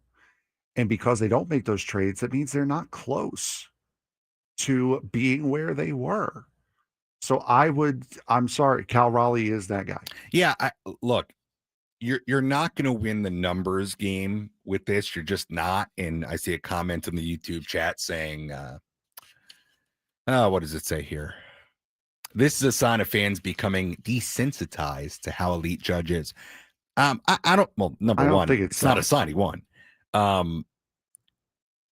You're not going to win the numbers game because the numbers clearly favor Judge. There's no way around it. No way around it. I mean, he is elite. But again, you go back to that word valuable. I think it was a unique year to me that Cal had such a unique year. Yeah. That this was a situation where I was willing to overlook the difference in the stats. Played 150 plus games as a catcher to have that power to mean what he meant to that team. I was willing to overlook the clear advantage that Judge had in stats. And maybe that is Judge fatigue. There are people talking about it right now as far as Ohtani. Will people ever get tired of Ohtani and have Ohtani fatigue? Maybe I'm having a little bit of Judge fatigue. That could be fair. Be a fair criticism of me. Maybe it's a little Yankee hater coming out. I don't know. But I just thought Cal's season was so special. It was a case where, to me, he was the MVP. If it was best offensive player, then it's Aaron Judge. But the award is not best offensive player. It's not. The award's MVP. Value. And where would the Mariners have been without Cal Raleigh? Not in the playoffs. Not winning their division. So that's the way I feel about it. You can disagree. I really, when I got crushed on Twitter in September for this, I was getting crushed. And I really don't tweet much about other teams, to be honest. I don't get crushed very often. Yeah, I'm not sitting here if you wanted Aaron Judge to win MVP and saying you're wrong. I totally understand the argument. I get it. Yeah. You can easily make the argument when it makes total sense. But I thought the Cal Raleigh argument was really, really, really strong for this particular year. And maybe it is getting a little caught up in the narrative and the storyline. Guess what? I like storylines. I like narratives.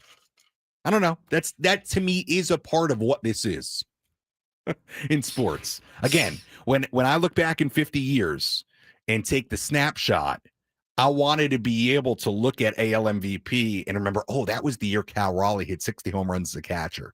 And that is a season we had never seen. That's what I wanted to see. And unfortunately, I did not see it. Seeing this come up from ESPN right now, there were rumblings about it over the weekend. Former Penn State head football coach James Franklin, starting next year, will be the head coach at Virginia Tech. So he has gone to the Hokies. Oh, okay. Well, good for him. Didn't take long. Well, no, it was part of the buyout agreement with Penn State. He had to be actively looking for jobs in order for him to be eligible for that payout. So he is going to Virginia Tech. Yes, he will be the head coach for Virginia Tech. Yes. Next year. Yes. Okay. James Franklin. There you go. There you go. There's your Penn State news of the day. We got one more segment to fill before Darnay. Hey, don't put it like that. Well, no, I'm just saying we've had a good show. Yeah, we've had a great show. Yeah, this show has flown by. That wasn't okay. We got Darnay Tripp coming up at 135, 140. When we come back, I'll touch on whatever we didn't touch on yet on my list here, including Guy Fieri. I've got some thoughts. Diners, drive-ins, and dives on Food Network. I've got a couple thoughts I want to share. That comes your way after this.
This hour on 97.3 The Fan is brought to you by IHOP, introducing the IHOP value menu, where all your breakfast faves are just $6 each every day. Where else can you get a big filling sit-down breakfast for only $6? Go to your happy plates with the $6 IHOP value menu, available every day at IHOP.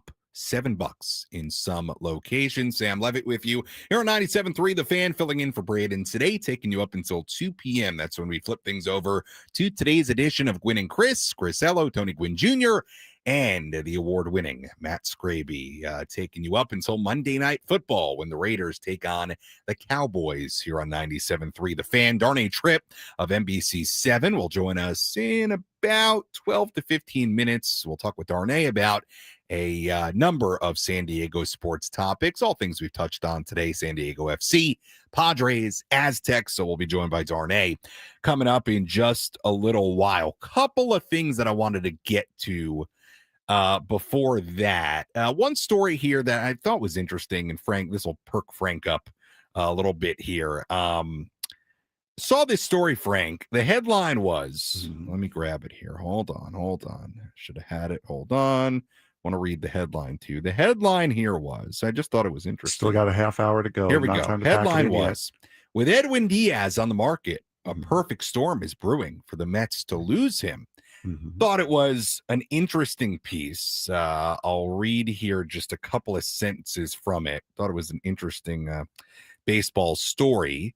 A perfect storm for the New York Mets to lose free agent closer Edwin Diaz might be developing. Diaz, testing free agency for the first time, is eager to cash in on his last chance for a monster payday. Mets president of baseball operations David Stearns, whose initials might as well stand for disciplined and steady, would not be afraid to replace Diaz by diving into a deep market for closers. Why this really surprised me, we'll touch on it quickly here, is, Edwin Diaz has been terrific for the most part for the Mets. Even if he's gonna get another big payday, I don't see why the Mets and their pockets wouldn't be willing to give him what he wants. Seems like a silly guy to lose when it very well just comes down to money. I was surprised that I had completely forgotten about the opt-out being in his contract. Yeah. So when I saw that, I'm like, wait, what? How in the world is that? But I mean, we've kind of surmised on the show that a lot of these guys might be doing this because they know that this is their last chance to get a real payday. If they think the owners going into the new collective bargaining agreement, if they think the owners are really dug in on the salary cap, salary floor situation, this is their last chance to really get that big money payday. You're not going to give contracts and award money and then just take it away. So those contracts are going to be grandfathered in somehow, some way. Yeah. But I was surprised to see it because he's already getting $20 million. He's already the highest paid reliever in baseball. He's getting paid more than most starting pitchers are. But to me, it just reeks of, if that is the case, that it is just for money and that this is their last chance before salary restructuring, it just reeks of greed to me. Well, look, he's allowed to. Oh, of course. Yeah. Try go to get for another it. deal. I get it. I mean, look, I think he's great. And, has looked really good. I know the velo has been down for him a little bit, but he's still really effective. He hasn't been the same. What was it? He 163 ERA this year. It wasn't the fact that he pitched bad. It was when he decided to have a blow up. Was at the worst possible time for the Mets. He has not been the same pitcher since the Dominican national team decided to use him as a $100 million trampoline after that game in the World Baseball Classic. But I mean, it was surprising to me. Yeah. It really was. Yeah, it was just a surprising headline. And you're right. I did not even realize he had the opt-out. Other news, we touched on this briefly, but big news last night. First, domino to fall in the free agent portion of the offseason. Josh Naylor, the Mariners, in agreement on a 5-year contract, according to Jeff Passan of ESPN. I've not seen what the money is for that. I would imagine it's going to be a nice chunk of change for Josh Naylor. I think it could be close to $100 million. This is a good player. Was really good for the Mariners after the trade from Arizona. Got off to a slow start in the postseason, but then really turned it on and played really, really nicely in the division series and in the championship series, and got Seattle within a handful of outs of going to the World Series. So really good player. I'll give the Mariners credit. You know, their fans have criticized them for not spending money and not going after players, and they very clearly identified Naylor as a guy they wanted to keep and end up bringing it back. He's a nice player, a nice guy too. I've interviewed him on our pregame show a handful of times. He's a nice guy, nice player, and good for him getting a big deal from the Mariners. Other headline here, just so you know, Yankees reportedly agreeing to re-sign left-hander Ryan Yarbrough to a 1-year deal for reportedly $2.5 million, according to ESPN. So a little news there for you. As free agency slowly but surely, Naylor, a big name, gets underway across Major League Baseball. We head towards the winter meetings. We will have coverage for you. I'll be there in Orlando at the winter meetings from December 7th through the 10th. So get that on your calendar. Should be fun. And we'll hear from Craig Stammen. Going to be interesting to see Craig and hear from Craig at his first winter meetings, and AJ Preller, and we'll have updates from Orlando for you in a couple of weeks right here on 97.3 The Fan. Again, Darnay Tripp joining us in about 10 minutes. I did want to I've got this written down. I've got to bring it up. Mm-hmm. I have written on my list here diners, drive-ins, and dives, and I'll tell you why. I'm sitting on the plane yesterday. I told you the Wi-Fi wasn't working. Without Wi-Fi. So I had to go to the pre-loaded content they have on there. I love drivers, dives. In fact, Guy Fieri, who everybody knows from Drivers, Dive-Ins, and Dives, he was here in San Diego not that long ago. Some kind of event, bar crawl thing. I was invited to it from somebody, from another host. No, hold on. This was a radio thing. There was another There was another host as part of our Odyssey stations who was going, and I believe went. She invited me. I did not go. But he was here, is my point. So I'm watching this, and the thing I started thinking about, when they interview the people in the restaurant sitting and eating the food, I mean, those people are not randomly there very clearly. They're too well-dressed. They're too put together. They're industry plants is what they are. I mean, it looks too good. So those people know they're going to be, like, they don't just show up at Johnny's Diner and next thing they know they're on Diners, Drive-Ins, and Dives. No way, right? No, that's got to be pre-planned. Yeah, that's a gimmick. Do you think they know they're going to be on TV and interviewed when they show up to the restaurant? I'd imagine. Yeah, I would have to assume there's some sort of payment involved in there. Yeah, they gotta work on that on Food Network. It doesn't look real enough. I do not buy that any of these people just walked into the restaurant.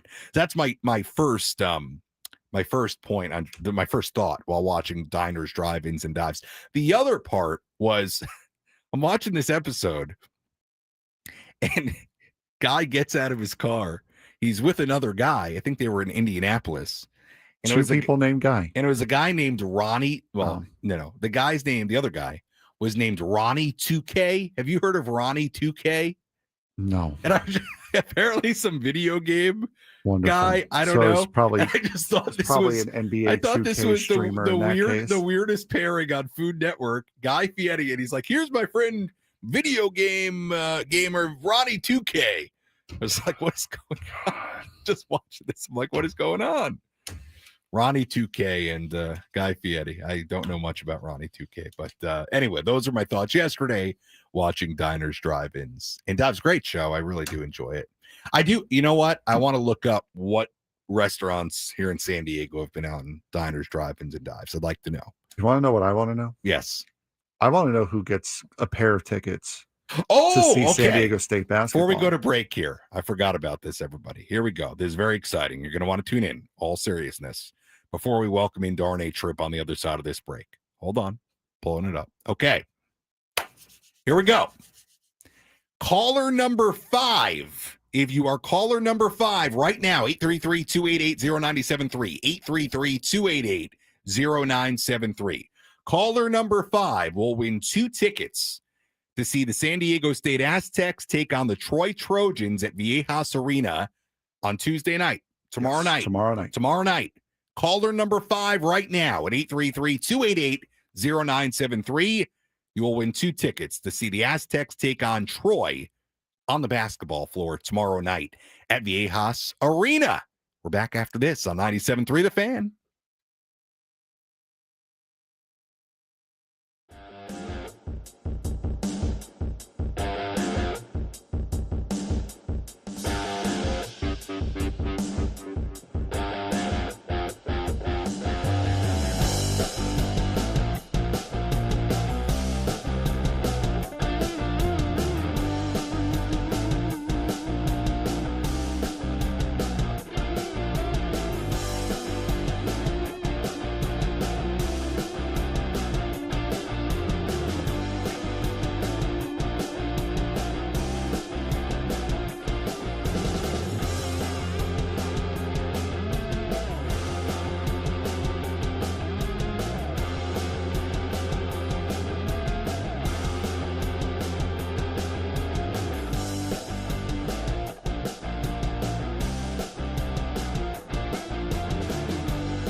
Back here on 97.3 The Fan, 1:38.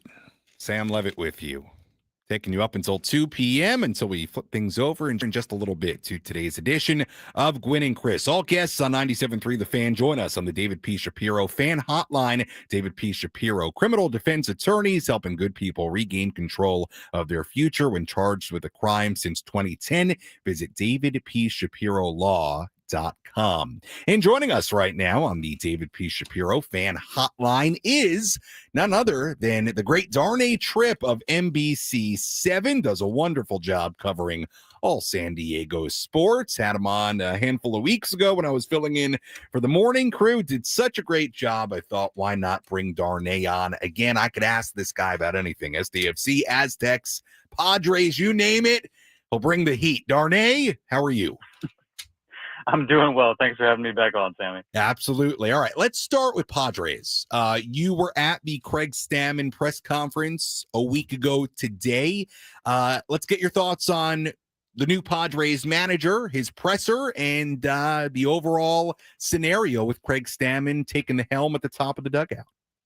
Yeah, it's an interesting one, right? And I think what jumped out to me, having covered, I believe, all of them since Jay Stingler, Bob Melvin, Mike Schilt, and now Craig Stammen, was just the comfort level he had with AJ Preller. I can't recall as many smiles as, those guys kind of yucking it up with AJ like Craig was and kind of playing off one another. Like, clearly their history going back to AJ's first attempt to sign Craig back in 2016, obviously through his 6 seasons as a player and the last 2 years as a special assistant. That clearly was on display, just the familiarity they have with one another. And I think that's obviously important because, as we've seen in past instances, maybe that familiarity, that comfort level, has worn off over time. And so those guys being on the same page, being aligned, the respect for one another kind of continuing on will be important. And then obviously Craig's familiarity with the clubhouse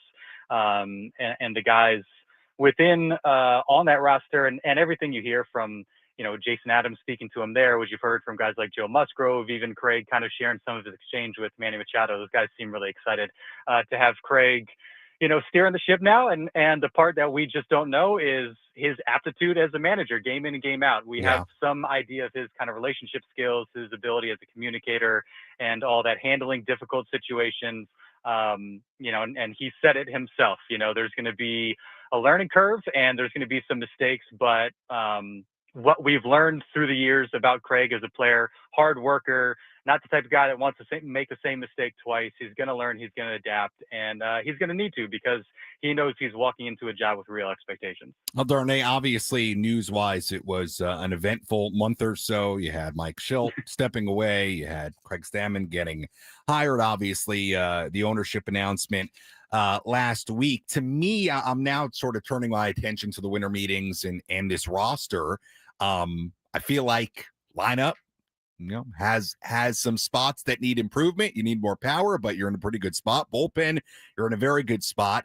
You kind of circle the rotation right now, right? And that is the major question mark at this very moment, heading towards the month of December and the winter meetings. Your thoughts on how the Padres are going to try to do this to fill out a rotation, and we don't quite know what the budget will be. Yeah, it's a great question, and maybe not terribly different from the situation they were in a year ago where, there were bodies. There was, Randy Vasquez and Matt Waldron, weren't sure what we were going to get from Johnny Brito. They brought in Kyle Hart, among others. But it really wasn't until I feel like there was kind of a cloud over the offseason until they signed Nick Pivetta. Because until that point, we didn't really know how much they were going to be able to spend. And obviously, AJ Preller kind of manipulated the money in such a way that it was palatable for them under their kind of payroll constraints. And so we kind of were at this stage, and really, I can't remember exactly when that Pivetta signing, maybe in January, so when it happened, but I think that kind of lifted some of the concern around the team and the roster and their ability to really kind of go for it again. And it feels like AJ Preller is going to have to find another one of those kind of team-friendly starting pitchers like he has with Nick Pivetta, like Seth Lugo, like Michael Wacha in the past. And if there's one thing we've seen AJ Preller do with some regularity, it is kind of shopping the bargain barrel, so to speak, and bringing guys that, all of them were significant. In last year's case, Nick Pivetta, really their best starter all season long, really significant contributors to the rotation. And so we know AJ Preller can do it. He's going to have to do it again. And again, it reminds me a bit of where they were last year in terms of the rotation. There being some questions, there being some bodies, but not too many that we feel really comfortable that you can just kind of slot in for 175 innings and they're going to be kind of good to go every 5 days or so. Darnay Tripp, lead sports anchor for NBC7 here in San Diego, joining us here on 97.3 The Fan. Darnay, let's touch on a couple of other San Diego sports stories. Let's, before we get to SDFC, let's talk a little Aztecs because they beat Boise State on Saturday in the rain at Snapdragon Stadium. You have to really marvel at what Sean Lewis has done in year two. Aztecs in position to host the Mountain West Championship when it's all said and done. Your thoughts on what the Aztecs have done so far this year, and as of late, this is turning into quite a nice season for Sean Lewis and company. Yeah, really, really impressive season. I think what jumps out to me is the way they've responded from a couple tough losses. They go to Pullman, get whacked by Washington State, and you're like, okay, is this what we're going to expect through the course of the year, early in the season, not really knowing what this group is capable of. They had the bye week and then just a overwhelming performance against Cal, and then they really hit their stride and look really, really good after that.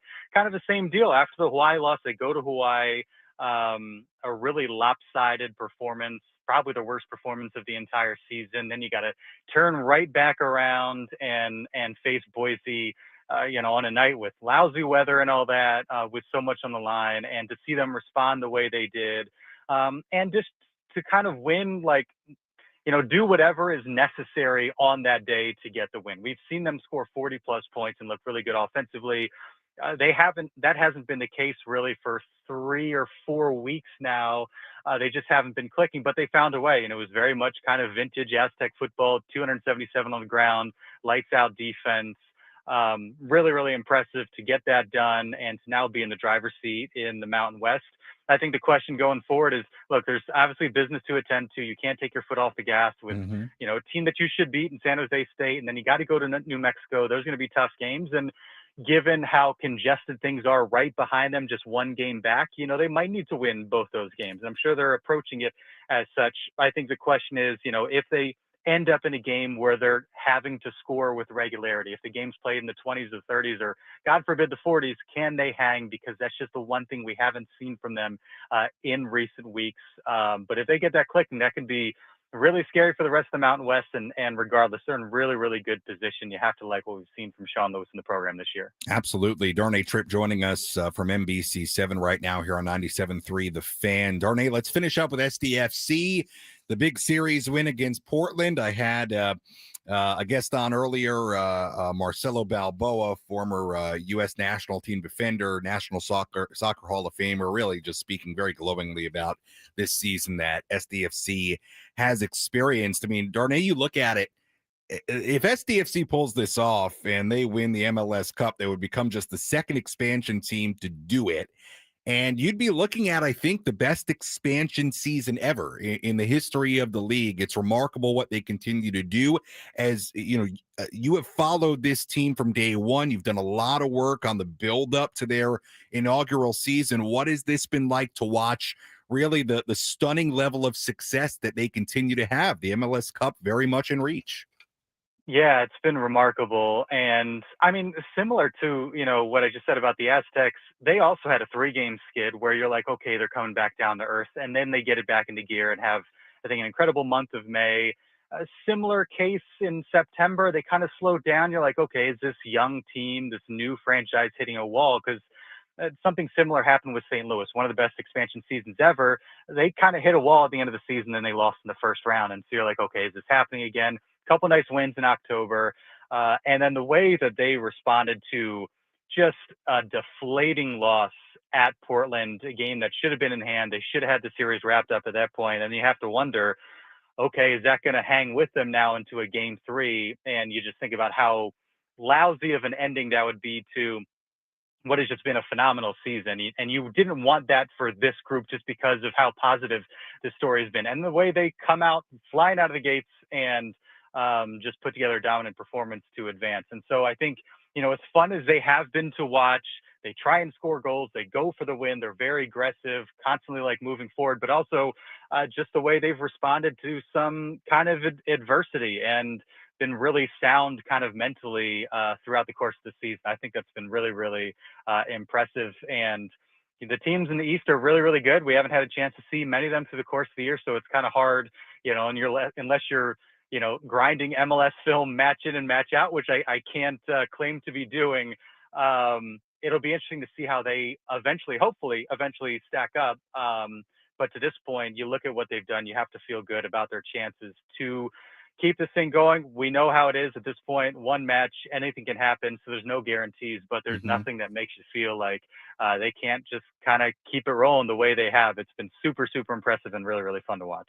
Darnay, very, very good stuff on the Padres, SDFC, and the Aztecs. This is why I like having you on. I could ask you about anything San Diego related. I could ask you about USD. I could ask you about the goals. I bet I could ask you about AJ Preller's pickup basketball games, and you would have some info or report on that. Before I let you go, you texted me. I was talking about drivers, dive-ins, and dives. Now I bring it up. Now I'm realizing I don't know if this was for air or not, but I'm here. Let's do it. A story, diners, drive-ins, and dives. You've got a story for me? Go ahead. I've made a brief cameo on one episode of Triple D. I had a buddy who was a farmer when I lived in Spokane. He knew I loved Triple D. He calls me one morning. I was single life. I was in bed at like 10:30. He's like, "Hey, can you rush to the restaurant at 11 a.m.? They're shooting right now, and they need somebody at the restaurant just to kind of fill out the tables." And I was like, yes, I'm there. Threw on some clothes, hustled over there. I was like, I'm going to meet Guy. This is like a bucket list item for me. I love the show. He was not there. They had shot the kitchen segment the day before. And the day I was there, they were doing kind of the serving people food and people talking about it. And you're absolutely right. They have friends that are people with, familiar with the owner, familiar with the restaurant, that are handpicked to talk and give those interviews. I was not one of them. But there were a couple brief shots of me shoveling some French fries into my mouth that made it onto the episode of Triple D. So that is the highlight of my television career. Probably like a second and a half worth of appearances on one episode of Triple D. It was incredible. All right, Darnay, good stuff. Enjoy the lead up to Thanksgiving and towards the holiday season. I'm sure I will see you around town. Thank you for the time. Thanks, Sammy. All right, Darnay Tripp of NBC7 joining us here on 97.3 The Fan. Darnay does a really, really, really nice job. In fact, I'll be honest with you, and obviously we're partial to Mr. Higgins here in the mornings. There are a lot of really good sports anchors, sports guys, sports gals in this market, whether it be Darnay, whether it be Jake of CBS, whether it be Ben, obviously, whether it be Julian of Fox, whether it be Bree Allison of KUSI and Fox. Some names I'm probably forgetting. I don't mean to offend anybody by forgetting them, but really a lot of very good sports anchors. And I'll tell you what, one reason I really like having Darnay on, and would be the same with Jake or Julian or Bree or Allison and whomever else. One reason I really like it is they follow everything. Yeah. They've got a really good pulse. Like Darnay's got a really good pulse on all these teams, including the Padres. He's in there a lot inside the clubhouse, but good stuff from Darnay. And we're almost done. I think a good show, Frank. 4 hours in the books. A solid Monday show. Covered everything. We got to Padres. We got to fun part Aztecs. is, we get to do 2 Monday shows this week. When Braden's back, we'll get to a lot of the stuff that we missed. I did NFL. Yeah, we'll take deeper dives into that stuff. We didn't tomorrow. do college football. I did not do that. We talked about Cal Raleigh versus Aaron Judge. We talked about airplane Wi-Fi. We talked about diners, drive-ins, and dives. We talked about Josh Naylor. What else did we do? We talked about, my note here, why do Frank and Braden think I go on so many trips? The mischaracterization of Sam Levitt. We talked about that. We talked about Craig Stammen. I talked about everything on my list here. While saying he doesn't go on many trips, by the way, he then revealed like 3 or 4 more trips that he's going on over the offseason. Let me think. I've got 1, 2. I probably got at least I've got at least 3 until spring training. But I mean, some of this is going to be small. I mean, some of this is going to a wedding.